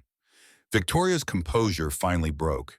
She leaned into him, her face pressing against his chest, and cried in a way that suggested she had been holding back tears for a very long time. Mike held her, stroking her hair, murmuring reassurances that he was not sure either of them believed, but that needed to be said anyway. They stayed like that until a nurse came to check Victoria's vitals and remind them that visiting hours would be ending soon. Mike took Victoria home that night, not to her penthouse, but to his apartment, to the small space that had become their shared refuge from the world. Lily was waiting for them, having been picked up from school by Mrs. Patterson from next door when Mike could not make it in time. She took one look at Victoria's bandaged forehead and burst into tears, running to hug her with the fierce protectiveness of a child who had already learned that the people she loved could be hurt. Victoria knelt down and held Lily, whispering reassurances, and Mike watched them with his heart in his throat. This was his family now, he realized. This woman and this child bound together by choice rather than blood, by love rather than obligation. Whatever came next, whatever Richard tried to do, Mike would protect them. Both of them, with everything he had. The next few days were tense. The police obtained a restraining order against Richard, which provided some legal protection, but little practical comfort. Victoria's security team increased their presence, which meant there were now large men in suits loitering outside Mike's apartment building, drawing curious looks from the neighbors. The media had gotten wind of the incident, and Victoria's name appeared in gossip columns and business journals, alongside speculation about her mental state and questions about whether she was fit to continue leading her company. Through it all, Victoria maintained a facade of composure that impressed and worried Mike in equal measure. She went to work each day, attended meetings, made decisions worth millions of dollars, all while carrying the weight of what had happened and the fear of what might happen next. At night, she came home to the apartment and collapsed the mask, slipping away to reveal the exhaustion underneath. Mike did what he could. He cooked meals she barely touched. He held her when she woke from nightmares she refused to discuss. He ran interference with Patricia and the security team and the endless parade of lawyers who seemed to multiply like rabbits. He tried to maintain normalcy for Lily, who sensed the tension in the apartment and responded with the excessive good behavior of a child trying not to add to the burden. It was during this period that Mike decided to visit his father. Thomas had declined noticeably since the last visit, the Parkinson's advancing with the relentless cruelty that characterized the disease. He spent most of his time in bed now, the wheelchair abandoned, because he no longer had the strength to sit upright for extended periods. The nursing home staff moved around him with the gentle efficiency of people accustomed to death's approach, adjusting medications and changing sheets and speaking in the soft tones reserved for the dying. But Thomas's mind remained sharp, at least in the moments when he was fully awake, and it was during one of these moments that Mike told him about Victoria, about the relationship that had developed with shocking speed, about Richard and the violence and the complications that had followed, about his fears for the future and his determination to protect his family. Thomas listened without interrupting, his trembling hands folded on his chest, his eyes fixed on his son's face. When Mike finished talking, the old man was quiet for a long time, gathering his thoughts, or perhaps his strength. Then he spoke, and his voice, though weak, carried the weight of a lifetime's accumulated wisdom.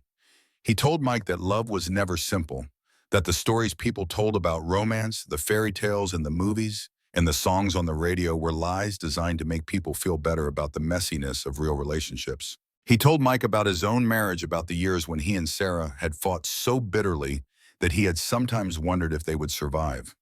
About the time he had come home from Vietnam so broken that he had not spoken for 3 months, and Sarah had stayed anyway, waiting for him to find his way back. About the compromises and sacrifices and hard choices that had built a partnership strong enough to last until death. He told Mike that Victoria was worth fighting for, that a woman who could build an empire from nothing, who could survive a marriage to a man like Richard, who could walk into a stranger's life and make it better just by being present, was not the kind of woman you let go of because things got difficult. That difficulty was the price of admission for anything worth having, and if Mike was not willing to pay that price, he did not deserve what he was being offered. But then Thomas said something that gave Mike pause. He said that fighting for someone was not the same as fighting their battles. That Victoria was a strong woman who had survived challenges Mike could not imagine, and she did not need a protector so much as she needed a partner. That Mike's job was not to shield her from the world, but to stand beside her while she faced it, to have her back without trying to take over, to support without smothering. He asked Mike if he understood the difference. Mike considered the question carefully. His instinct, honed by years of being Lily's sole protector, was to insert himself between Victoria and any threat, to absorb the damage so she did not have to. But Thomas was right. Victoria was not a child who needed shielding. She was an adult who had been fighting her own battles long before Mike came along, and treating her like someone who needed saving would be its own kind of insult. He told his father that he understood, that he would try to be a partner rather than a protector, that he would follow Victoria's lead on how to handle Richard even if his instincts screamed at him to do something more direct. Thomas nodded, apparently satisfied with this answer. Then he made one more observation, delivered with the bluntness of a man who knew he did not have time for diplomacy. He told Mike that Richard was not the real problem, that men like Richard were symptoms, not causes, expressions of insecurity and entitlement that had probably been festering for years. The real problem was whether Victoria could heal from what her marriage had done to her, and whether Mike had the patience to wait while she did. He told Mike to be patient, to be present, to love her without trying to fix her. And he told Mike that if he managed to do all that, if he could be the kind of man Victoria needed rather than the kind of man he thought he should be, then maybe, just maybe, they had a chance. Mike left the nursing home that day with his father's words echoing in his mind. He drove back to Brooklyn through traffic that seemed worse than usual, his thoughts circling around the conversation around Victoria, around the uncertain future that stretched out before them. When he arrived at the apartment, he found Victoria waiting for him with news. Richard had been arrested. Not for the incident at her office, though those charges were still pending, but for something else entirely. Apparently, in the weeks since the divorce, Richard had been engaged in financial improprieties that had finally caught the attention of regulators. The details were complicated and boring, in the way white-collar crime always was, but the bottom line was simple. Richard was facing serious charges that would likely result in prison time. Victoria delivered this news with an expression Mike could not quite read. There was relief there, certainly, and satisfaction that her former husband was finally facing consequences for his behavior. But there was also something else, something that looked almost like sadness. She explained that she had known Richard for 15 years, that despite everything that had happened, despite the way the marriage had ended and the violence that followed, there had been good times in the beginning. The man she had married was not the same man who had attacked her in her office. Something had changed over the years, or perhaps something had been revealed, and watching the final destruction of someone she had once loved was not as satisfying as she had expected it to be. Mike pulled her into his arms and held her, understanding, without words, that this was a moment for comfort rather than celebration. Richard's downfall might solve some immediate problems, but it did not erase the damage he had caused. Victoria would carry the scars of that marriage for the rest of her life, visible and invisible, and no amount of justice would change that fact. They stood there in the small living room of Mike's apartment, holding each other, while the winter darkness gathered outside the window, and Lily's voice floated in from her bedroom, where she was conducting an elaborate conversation with her stuffed animals. This was their life now, Mike realized. Complicated and messy, and nothing like what either of them had planned. But also real in a way that his life had not been real for 3 years. Also full of possibility in a way that he had forgotten was possible. Victoria pulled back and looked at him with those midnight eyes that had captivated him from the first moment in the cafe. She told him that she wanted to meet his father, that Lily had told her stories about Grandpa Thomas, about the nursing home visits and the card games and the wisdom he shared, that she wanted to know this man who had helped shape the person Mike had become before it was too late. Mike felt his throat tighten at the request. He had been keeping Victoria and Thomas separate, partly to protect his father from the complications of his new relationship, and partly he now realized to protect himself. Bringing Victoria to the nursing home would make everything more real, more permanent, more vulnerable to loss. But Thomas did not have much time left. The doctors had made that clear during Mike's last visit. And if Victoria was going to be part of Mike's life, part of his family, then she deserved to meet the man who had taught Mike everything he knew about being a man. He told her yes. He told her they would go tomorrow. The nursing home smelled of antiseptic and fading flowers when Mike led Victoria through the front doors the following afternoon. Lily had stayed home with Mrs. Patterson, a decision Mike had made after careful consideration. This visit felt significant in a way that required adult attention, and he wanted Victoria to meet Thomas without the distraction of a 7-year-old's endless questions.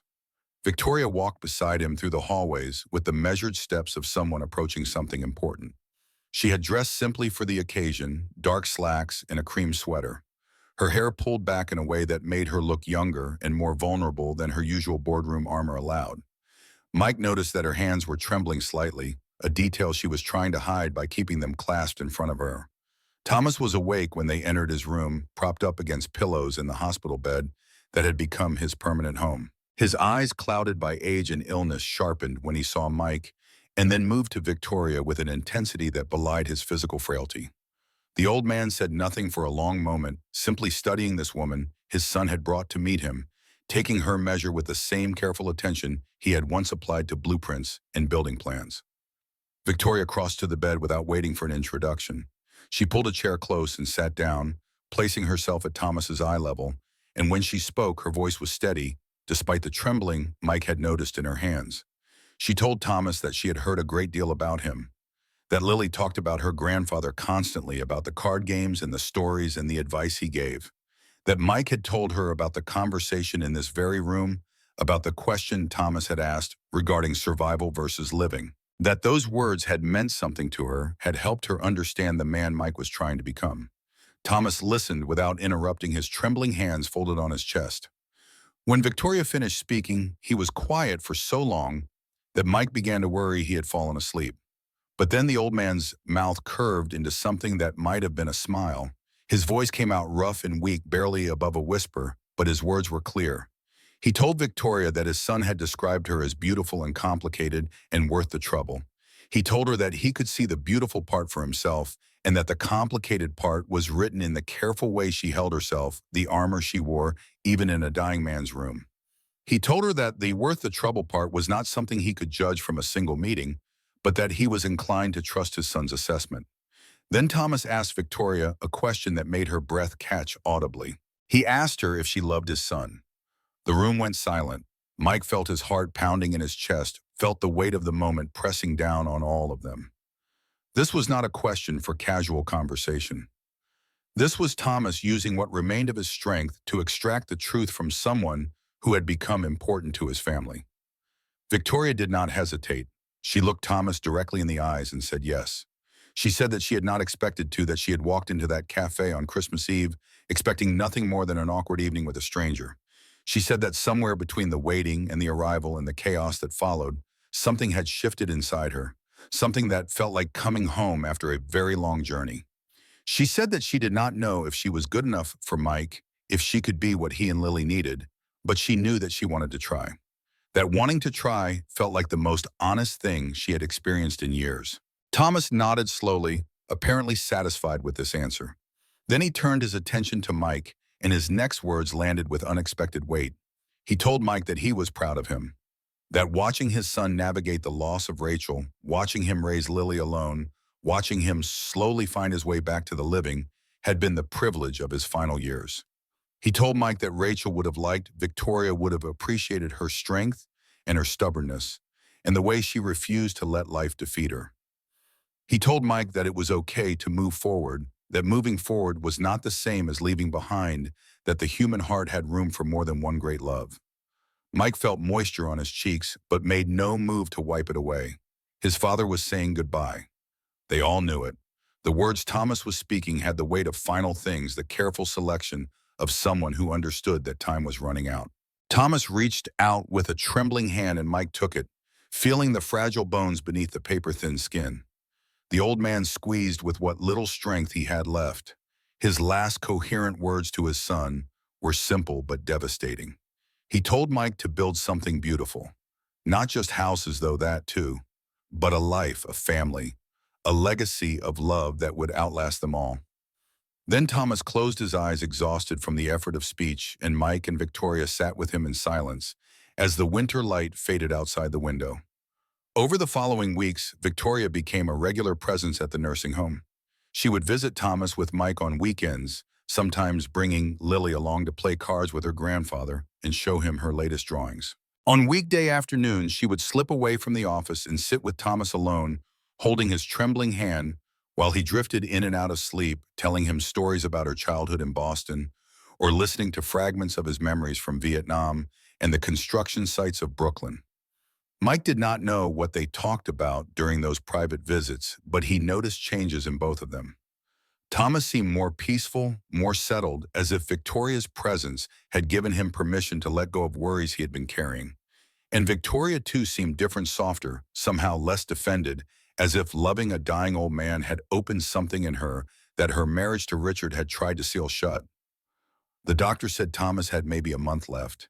He exceeded their expectations by lasting 3. Thomas Brennan died on a Tuesday morning in late March when the first signs of spring were beginning to show in the trees outside his window and the city was shaking off the last of winter's grip. Mike was holding his hand when it happened, having received the call from the nursing home in the early hours, and rushed over while Victoria stayed with Lily. The end was peaceful, a simple cessation of breath, the machine that had been struggling for so long, finally allowed to stop.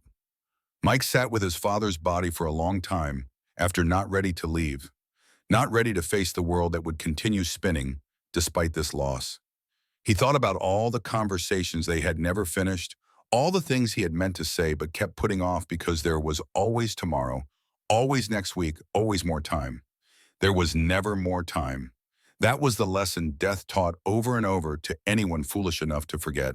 Victoria arrived at the nursing home around noon, having arranged for Mrs. Patterson to watch Lily. She found Mike still sitting beside the bed, his father's hand still clasped in his face blank with the particular numbness that followed profound loss. She did not speak. She simply sat down beside him and placed her hand on his shoulder, a silent promise of presence that asked nothing and offered everything. They buried Thomas 3 days later in the cemetery where Rachel also rested, where Mike's mother had been buried 15 years before. It seemed fitting that the Brennan family would share this small patch of Brooklyn earth, their stories intertwined even in death. The service was small, just family and a few old friends from Thomas's construction days, men with weathered faces and calloused hands who spoke of the houses they had built together, the beers they had shared, the loyalty that had defined Thomas Brennan's character. Lily stood between Mike and Victoria throughout the service, holding both their hands, her small face solemn with an understanding that seemed beyond her years. She had lost her grandmother before she was old enough to remember, had lost her mother at 4, and now had lost her grandfather at 7. The mathematics of grief had already become familiar to her, and Mike felt a fresh wave of sorrow at the thought of his daughter growing up in a world where loss was so common a companion. After the service, after the mourners had dispersed and the grave had been filled, Mike stood alone at the edge of the cemetery, looking out over the headstones that marked so many endings. Victoria waited at a distance, giving him space, holding Lily's hand, while the girl asked questions about heaven and angels and whether Grandpa Thomas was with Mommy now. Mike thought about his father's final words. Build something beautiful. A life. A family. A legacy of love. He had spent 3 years in survival mode focused on getting through each day rather than building toward any future. Rachel's death had broken something in him, had convinced him that planning for tomorrow was foolish, when tomorrow could be taken away so easily. He had protected himself by refusing to want anything, by keeping his expectations low enough that disappointment became impossible. But Thomas was right. Survival was not enough. It had never been enough. Mike turned away from the graves and walked back to where Victoria and Lily were waiting. He took his daughter's hand in one of his, and Victoria's in the other, and together they walked out of the cemetery and back toward whatever came next. The months that followed brought gradual transformation. Mike began drawing again tentatively, at first rough sketches on napkins and the backs of envelopes. The designs emerged from somewhere deep inside him, places he had thought were sealed off forever, and they were different from what he had drawn before Rachel's illness. Less grand perhaps, but more personal. Houses designed not for anonymous clients, but for specific people for the life he was building with Victoria and Lily. Victoria sold the penthouse. The decision came after a conversation one evening when she had returned from a long day of meetings to find Mike and Lily making dinner together in the cramped kitchen, laughing at some joke he had already forgotten. She had stood in the doorway watching them, this man and this child, who had somehow become the center of her world, and she had realized that the penthouse, with its stunning views and its cold perfection, was not home. This was home. This cramped apartment, with its creaking floors and its homemade Christmas decorations, and its air that always smelled faintly of whatever Mike had cooked most recently. She had called her realtor the next morning. The money from the penthouse sale, combined with Mike's savings and a small inheritance from Thomas, was enough to buy land and begin construction on a house. Mike designed it himself, the first original design he had completed in 4 years, pouring into it everything he had learned about what made a space feel like home. The kitchen was large and open, with room for 3 people to cook together without bumping into each other. The living room had windows that faced west, catching the afternoon light that Victoria loved. Lily's bedroom had a window seat where she could curl up with books and a closet big enough for the ever-expanding collection of stuffed animals she refused to part with. There was also a small room near the master bedroom, a room Mike had added to the plans without telling Victoria, a room that remained empty and full of possibility. Construction took 6 months, during which they continued to live in the Brooklyn apartment, cramped and happy, and learning each other's rhythms in the way that only shared space could teach. Victoria learned that Mike was grumpy before his first cup of coffee and patient beyond reason when Lily needed help with homework. Mike learned that Victoria talked in her sleep fragments of business negotiations and childhood memories jumbled together in ways that were sometimes funny and sometimes heartbreaking. Lily learned that having 2 adults who loved her did not diminish the love of either one, that hearts expanded rather than divided. They moved into the new house on a Saturday in October, exactly 10 months after that first meeting in the cafe on Maple Street. The leaves were turning, painting the neighborhood in shades of gold and red, and the air had the crisp quality that signaled autumn's full arrival. Moving trucks filled the driveway, and neighbors stopped by to introduce themselves and offer help, and Lily ran from room to room, shrieking with joy at each new discovery. That first night in the new house, they ate pizza on the floor of the unfurnished living room, surrounded by boxes and the particular chaos of transition. Lily fell asleep between them, exhausted from the excitement, and Mike and Victoria sat in companionable silence, watching the stars appear through the windows Mike had designed specifically for stargazing. Victoria asked him what he was thinking. Mike considered the question carefully before answering. He told her that he was thinking about his father, about the houses Thomas had helped build during his decades as a construction worker, the families who had made homes in those spaces, about the legacy Thomas had talked about, not one of buildings, but of love. He told Victoria that this house was his attempt to honor that legacy, that every beam and every window and every carefully considered detail was an act of faith in the future, a declaration that he believed in tomorrow in a way he had not believed for 3 years. Victoria leaned her head against his shoulder, and he felt her breath warm against his neck. She told him that she had never had a home before. Not really. The apartment in Boston where she grew up had been a place to sleep, not a sanctuary. The penthouse had been a trophy proof of her success rather than a space for living. Even the house she had shared with Richard had never felt like hers, had always carried the weight of his expectations and his family's history. This was different, she said. This house Mike had designed, this family they had built together, this life that had emerged from the wreckage of their previous lives. This felt like home in a way nothing else ever had. They sat there until the stars wheeled overhead and the pizza grew cold in its box, holding each other, while their daughter slept and the house settled around them with the small sounds of new construction finding its shape. A month after they moved in, Mike asked Victoria to marry him. It was not a grand proposal. There was no ring hidden in champagne or elaborate surprise involving hired musicians and rose petals. There was just Mike standing in the kitchen of the house he had built for their family, watching Victoria struggle to make pancakes for the third time that week, and knowing with sudden, absolute certainty that he wanted to spend the rest of his life with this woman who could negotiate billion-dollar deals, but could not flip a pancake without setting off the smoke detector. He said the words without planning them, without even really thinking about them, and Victoria froze with the spatula in her hand and a streak of batter on her cheek. For a long moment she did not move, did not speak, did not even seem to breathe. And Mike felt the first flutter of panic that maybe he had misread everything. Maybe she was not ready. Maybe this was too fast, despite all the time they had spent together. Then she turned to face him, and he saw that she was crying. Not sad tears, but the kind that came when emotion was too big to contain. She said yes. She said yes before he could apologize or backtrack or find a more eloquent way to phrase the question. She crossed the kitchen in 3 quick steps and threw her arms around him, and the spatula clattered to the floor, and the pancakes burned to carbon on the stove, and neither of them cared about any of it. Lily found them like that a few minutes later, tangled together in the middle of the kitchen, laughing and crying and completely ignoring the smoke alarm that was shrieking overhead. She demanded to know what was going on, and when Mike told her that he had asked Victoria to marry them, she corrected his grammar with the confidence of a second grader who had just learned about plural pronouns. He had asked Victoria to marry us, she said, because they were already a family and the wedding was just making it official. They got married on a Sunday afternoon in December, almost exactly 1 year after they had first met. The ceremony was held in the backyard of the new house despite the cold, because that was where Mike had imagined it when he was designing the space. They strung fairy lights between the bare trees, the same kind that had decorated Rachel's parents' backyard all those years ago, and set up a small altar near the window of Lily's bedroom so she could watch from above if she got tired. The guest list was small. Patricia, who had orchestrated their meeting and wept openly through the entire ceremony. A few of Mike's co-workers from the plumbing company. Some of Victoria's most trusted executives, the ones who had supported her through the divorce and its aftermath.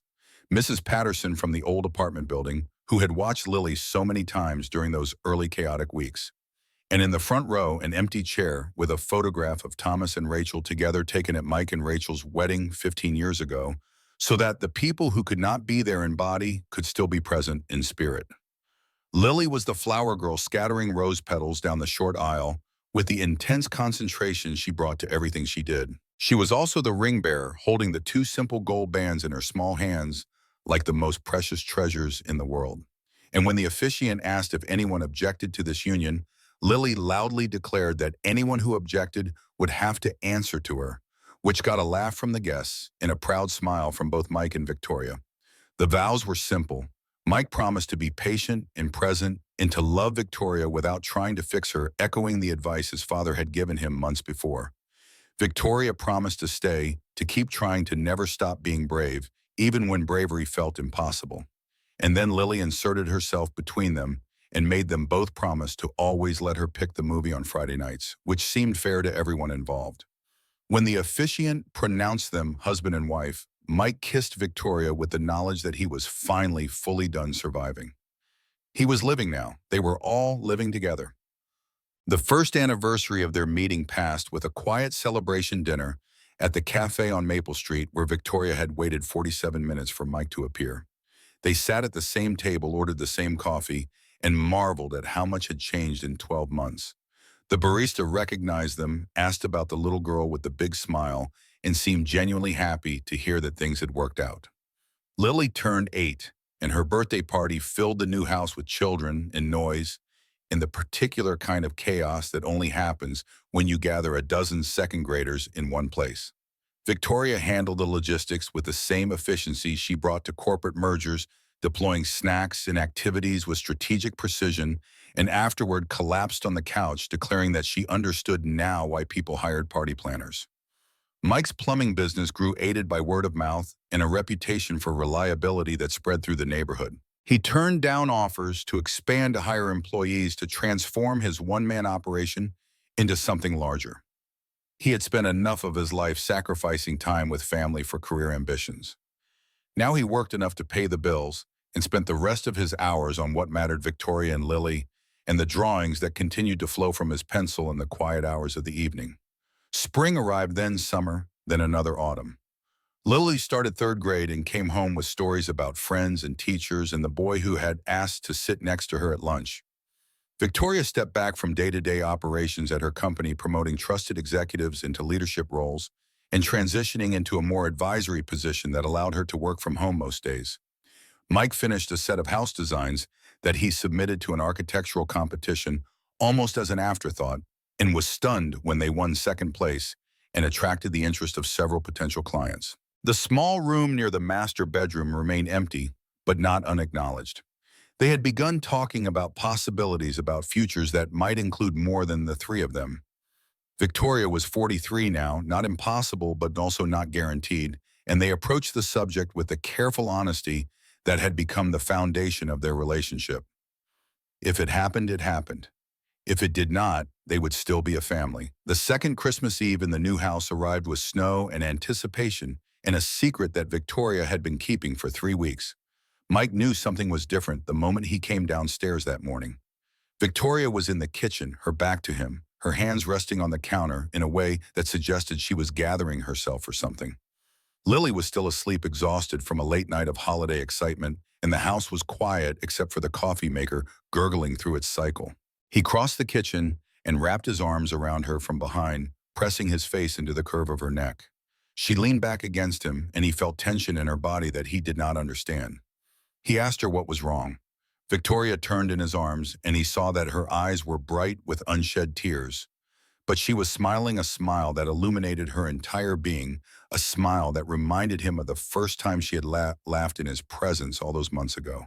She told him that she had something to tell him, something she had wanted to share for weeks, but had been waiting for the right moment, something that would change everything again in ways they could not fully predict.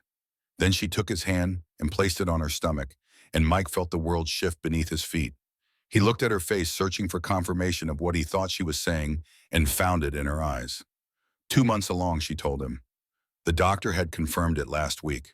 Everything looked healthy so far. Mike did not have words. He had used them all up over the past 2 years, had spoken and listened and shared in ways he never had before. And now, in this moment that demanded some response, he found himself empty. So he did what he had learned to do when words failed. He pulled Victoria close and held her there in the kitchen of the house he had built for their family, and let the tears come. They told Lily that afternoon, sitting on the couch with the Christmas tree glowing behind them. The girl's reaction moved through several phases in rapid succession: confusion, then understanding, then a joy so pure it seemed to light her from within.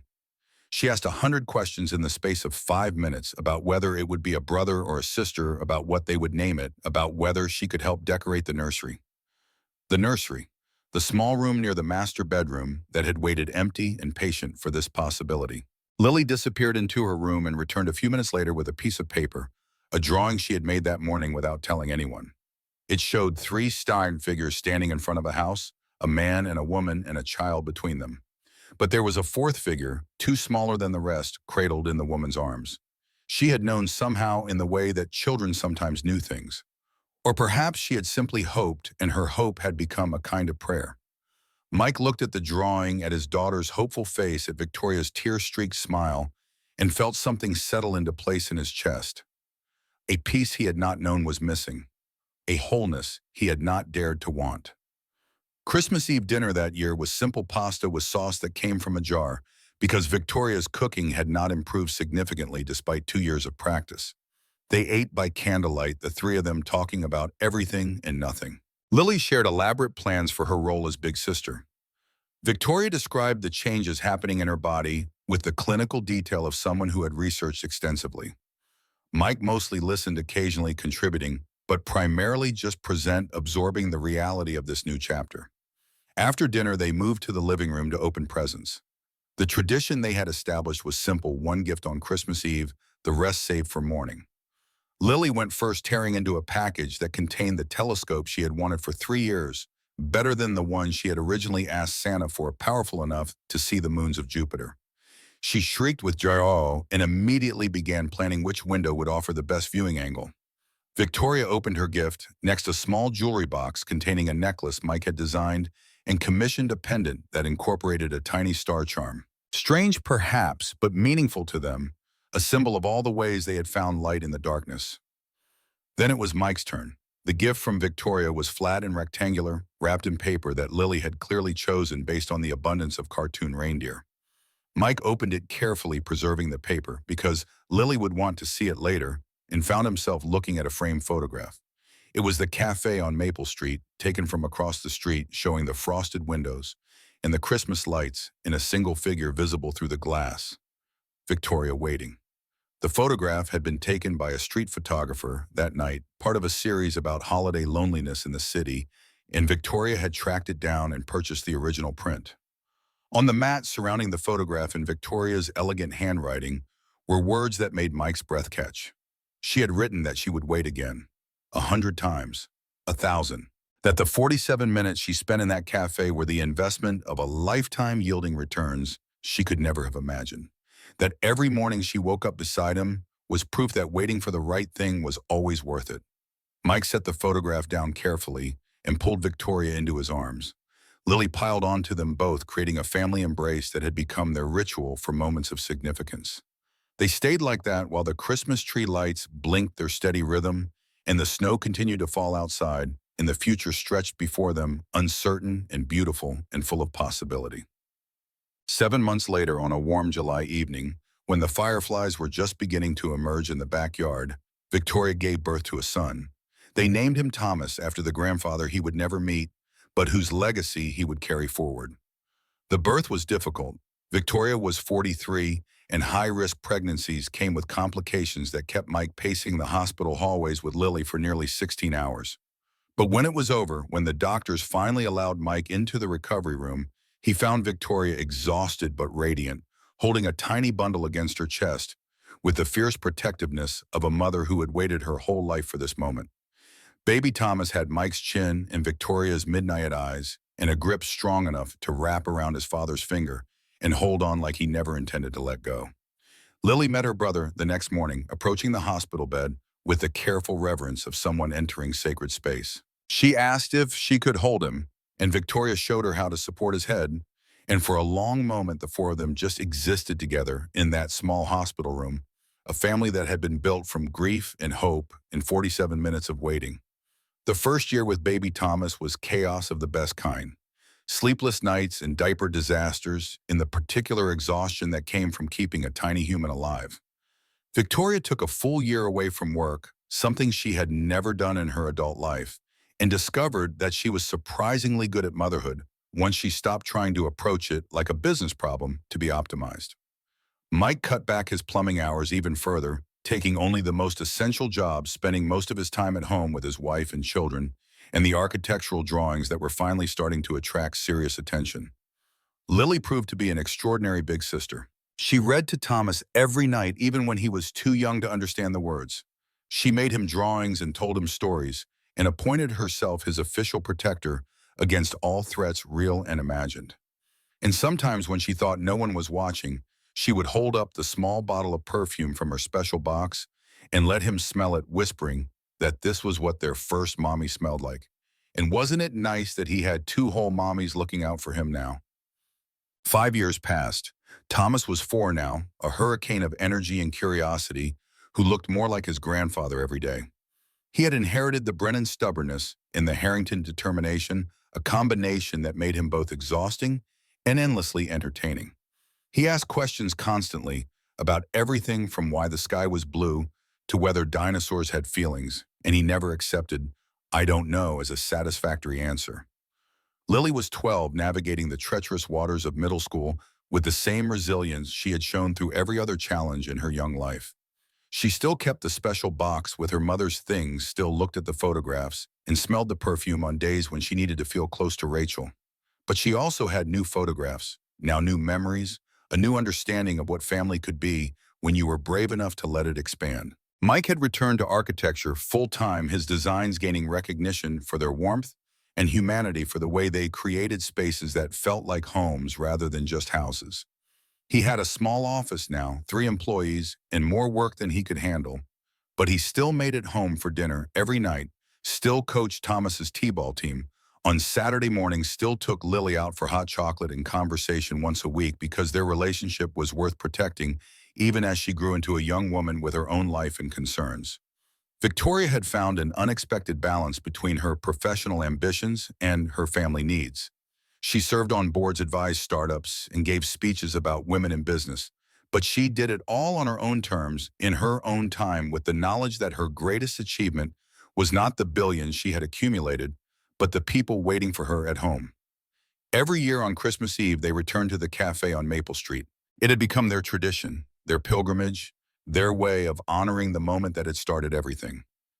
They would sit at the same table, order the same coffee, and tell the children the story of how their parents met. How Victoria had waited 47 minutes for a stranger to walk through the door. How Mike had run 2 miles through the snow because his daughter told him to be brave. How sometimes the most important moments in life did not feel important while they were happening, but only became clear in retrospect when you could see how all the pieces had fallen into place. This year, as they sat in that familiar booth with snow falling outside and the cafe decorated for the holiday, Thomas asked a question that made everyone stop and think. He wanted to know why waiting was so important, why everyone kept talking about the 47 minutes like they were special. Wouldn't it have been better if Daddy had shown up on time? Mike looked at Victoria. Victoria looked at Mike, and then Lily, who had grown wise beyond her years, leaned forward and answered her little brother in words that would stay with all of them. She said that waiting was important because it proved something. It proved that you believed something good was coming even when you couldn't see it yet. It proved that you had hope when hope was hard. She said that their mommy, their first mommy, had taught her that waiting for something was different from giving up on something. And the 47 minutes their other mommy spent in this cafe weren't just about patience. They were about faith. Faith that something worth having was on its way. Thomas nodded solemnly, absorbing this wisdom. Then he asked if he could have another cookie because all this talking about important stuff was making him hungry. Everyone laughed. The moment passed. Life continued. But later that night, after the children were asleep and the house was quiet, Mike stood at the window of the master bedroom and looked out at the snow-covered yard. Victoria came to stand beside him, her hand finding his in the darkness. She asked him what he was thinking about. Mike considered the question.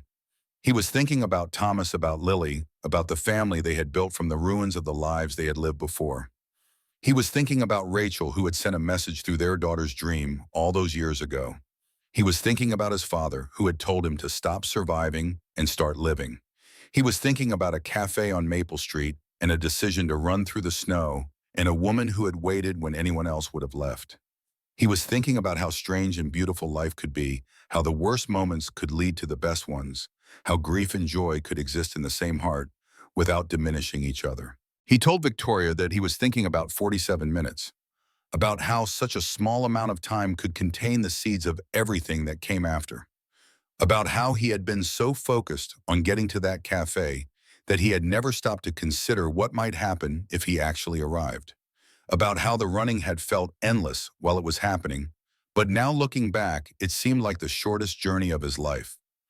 Victoria squeezed his hand. She told him that she still remembered exactly how it had felt sitting alone at that table, watching the minutes tick by, wondering if she had made a terrible mistake.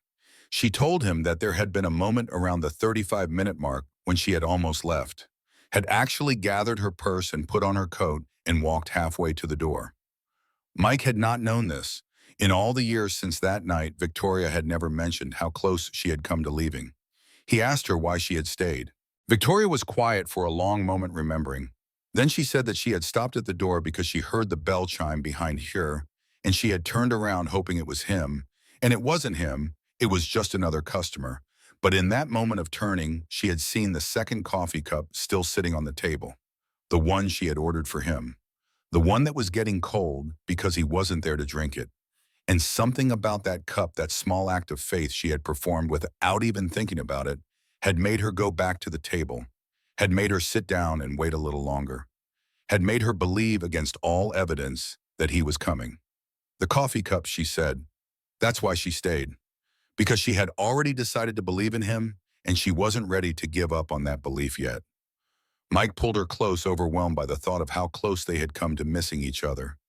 If Victoria had left at minute 35, if he had been even a few minutes slower, if any of the 1,000 tiny decisions they had both made that night had gone differently. But they hadn't. They had both been brave in their own ways. Victoria had waited, Mike had run, and here they were 7 years later with 2 children and a house full of love and a future neither of them could have imagined. The waiting was over. The living had long since begun, and somewhere perhaps watching over them all were the ones who had come before. Rachel, who had made Mike believe in love in the first place. Thomas, who had taught him what it meant to build something lasting. All the ancestors and angels and ordinary ghosts who had shaped the people standing at this window on this winter night. Mike did not believe in heaven, not exactly, but he believed in legacy. He believed in love that outlasted death. He believed that the people we lose continue to live in the people we become. And on this night in this house with this family, he believed that everything was exactly as it should be. Not because it was perfect. It wasn't. Life never was. But because it was real. Because it was theirs. Because they had built it together, one brave decision at a time, starting with a woman who waited 47 minutes for a stranger to walk through a door, and a man who ran 2 miles through the snow to prove that some things were worth running for. Outside, the snow continued to fall, covering the world in white. Inside, a family slept peacefully, dreaming of all the years still to come. And somewhere in the quiet of the night, if you listened very carefully, you could almost hear the echo of a bell chiming in a small cafe, and the sound of footsteps running through the snow, and a voice saying the words that had started everything. I'm sorry I'm late. I'm here now. I'm finally here.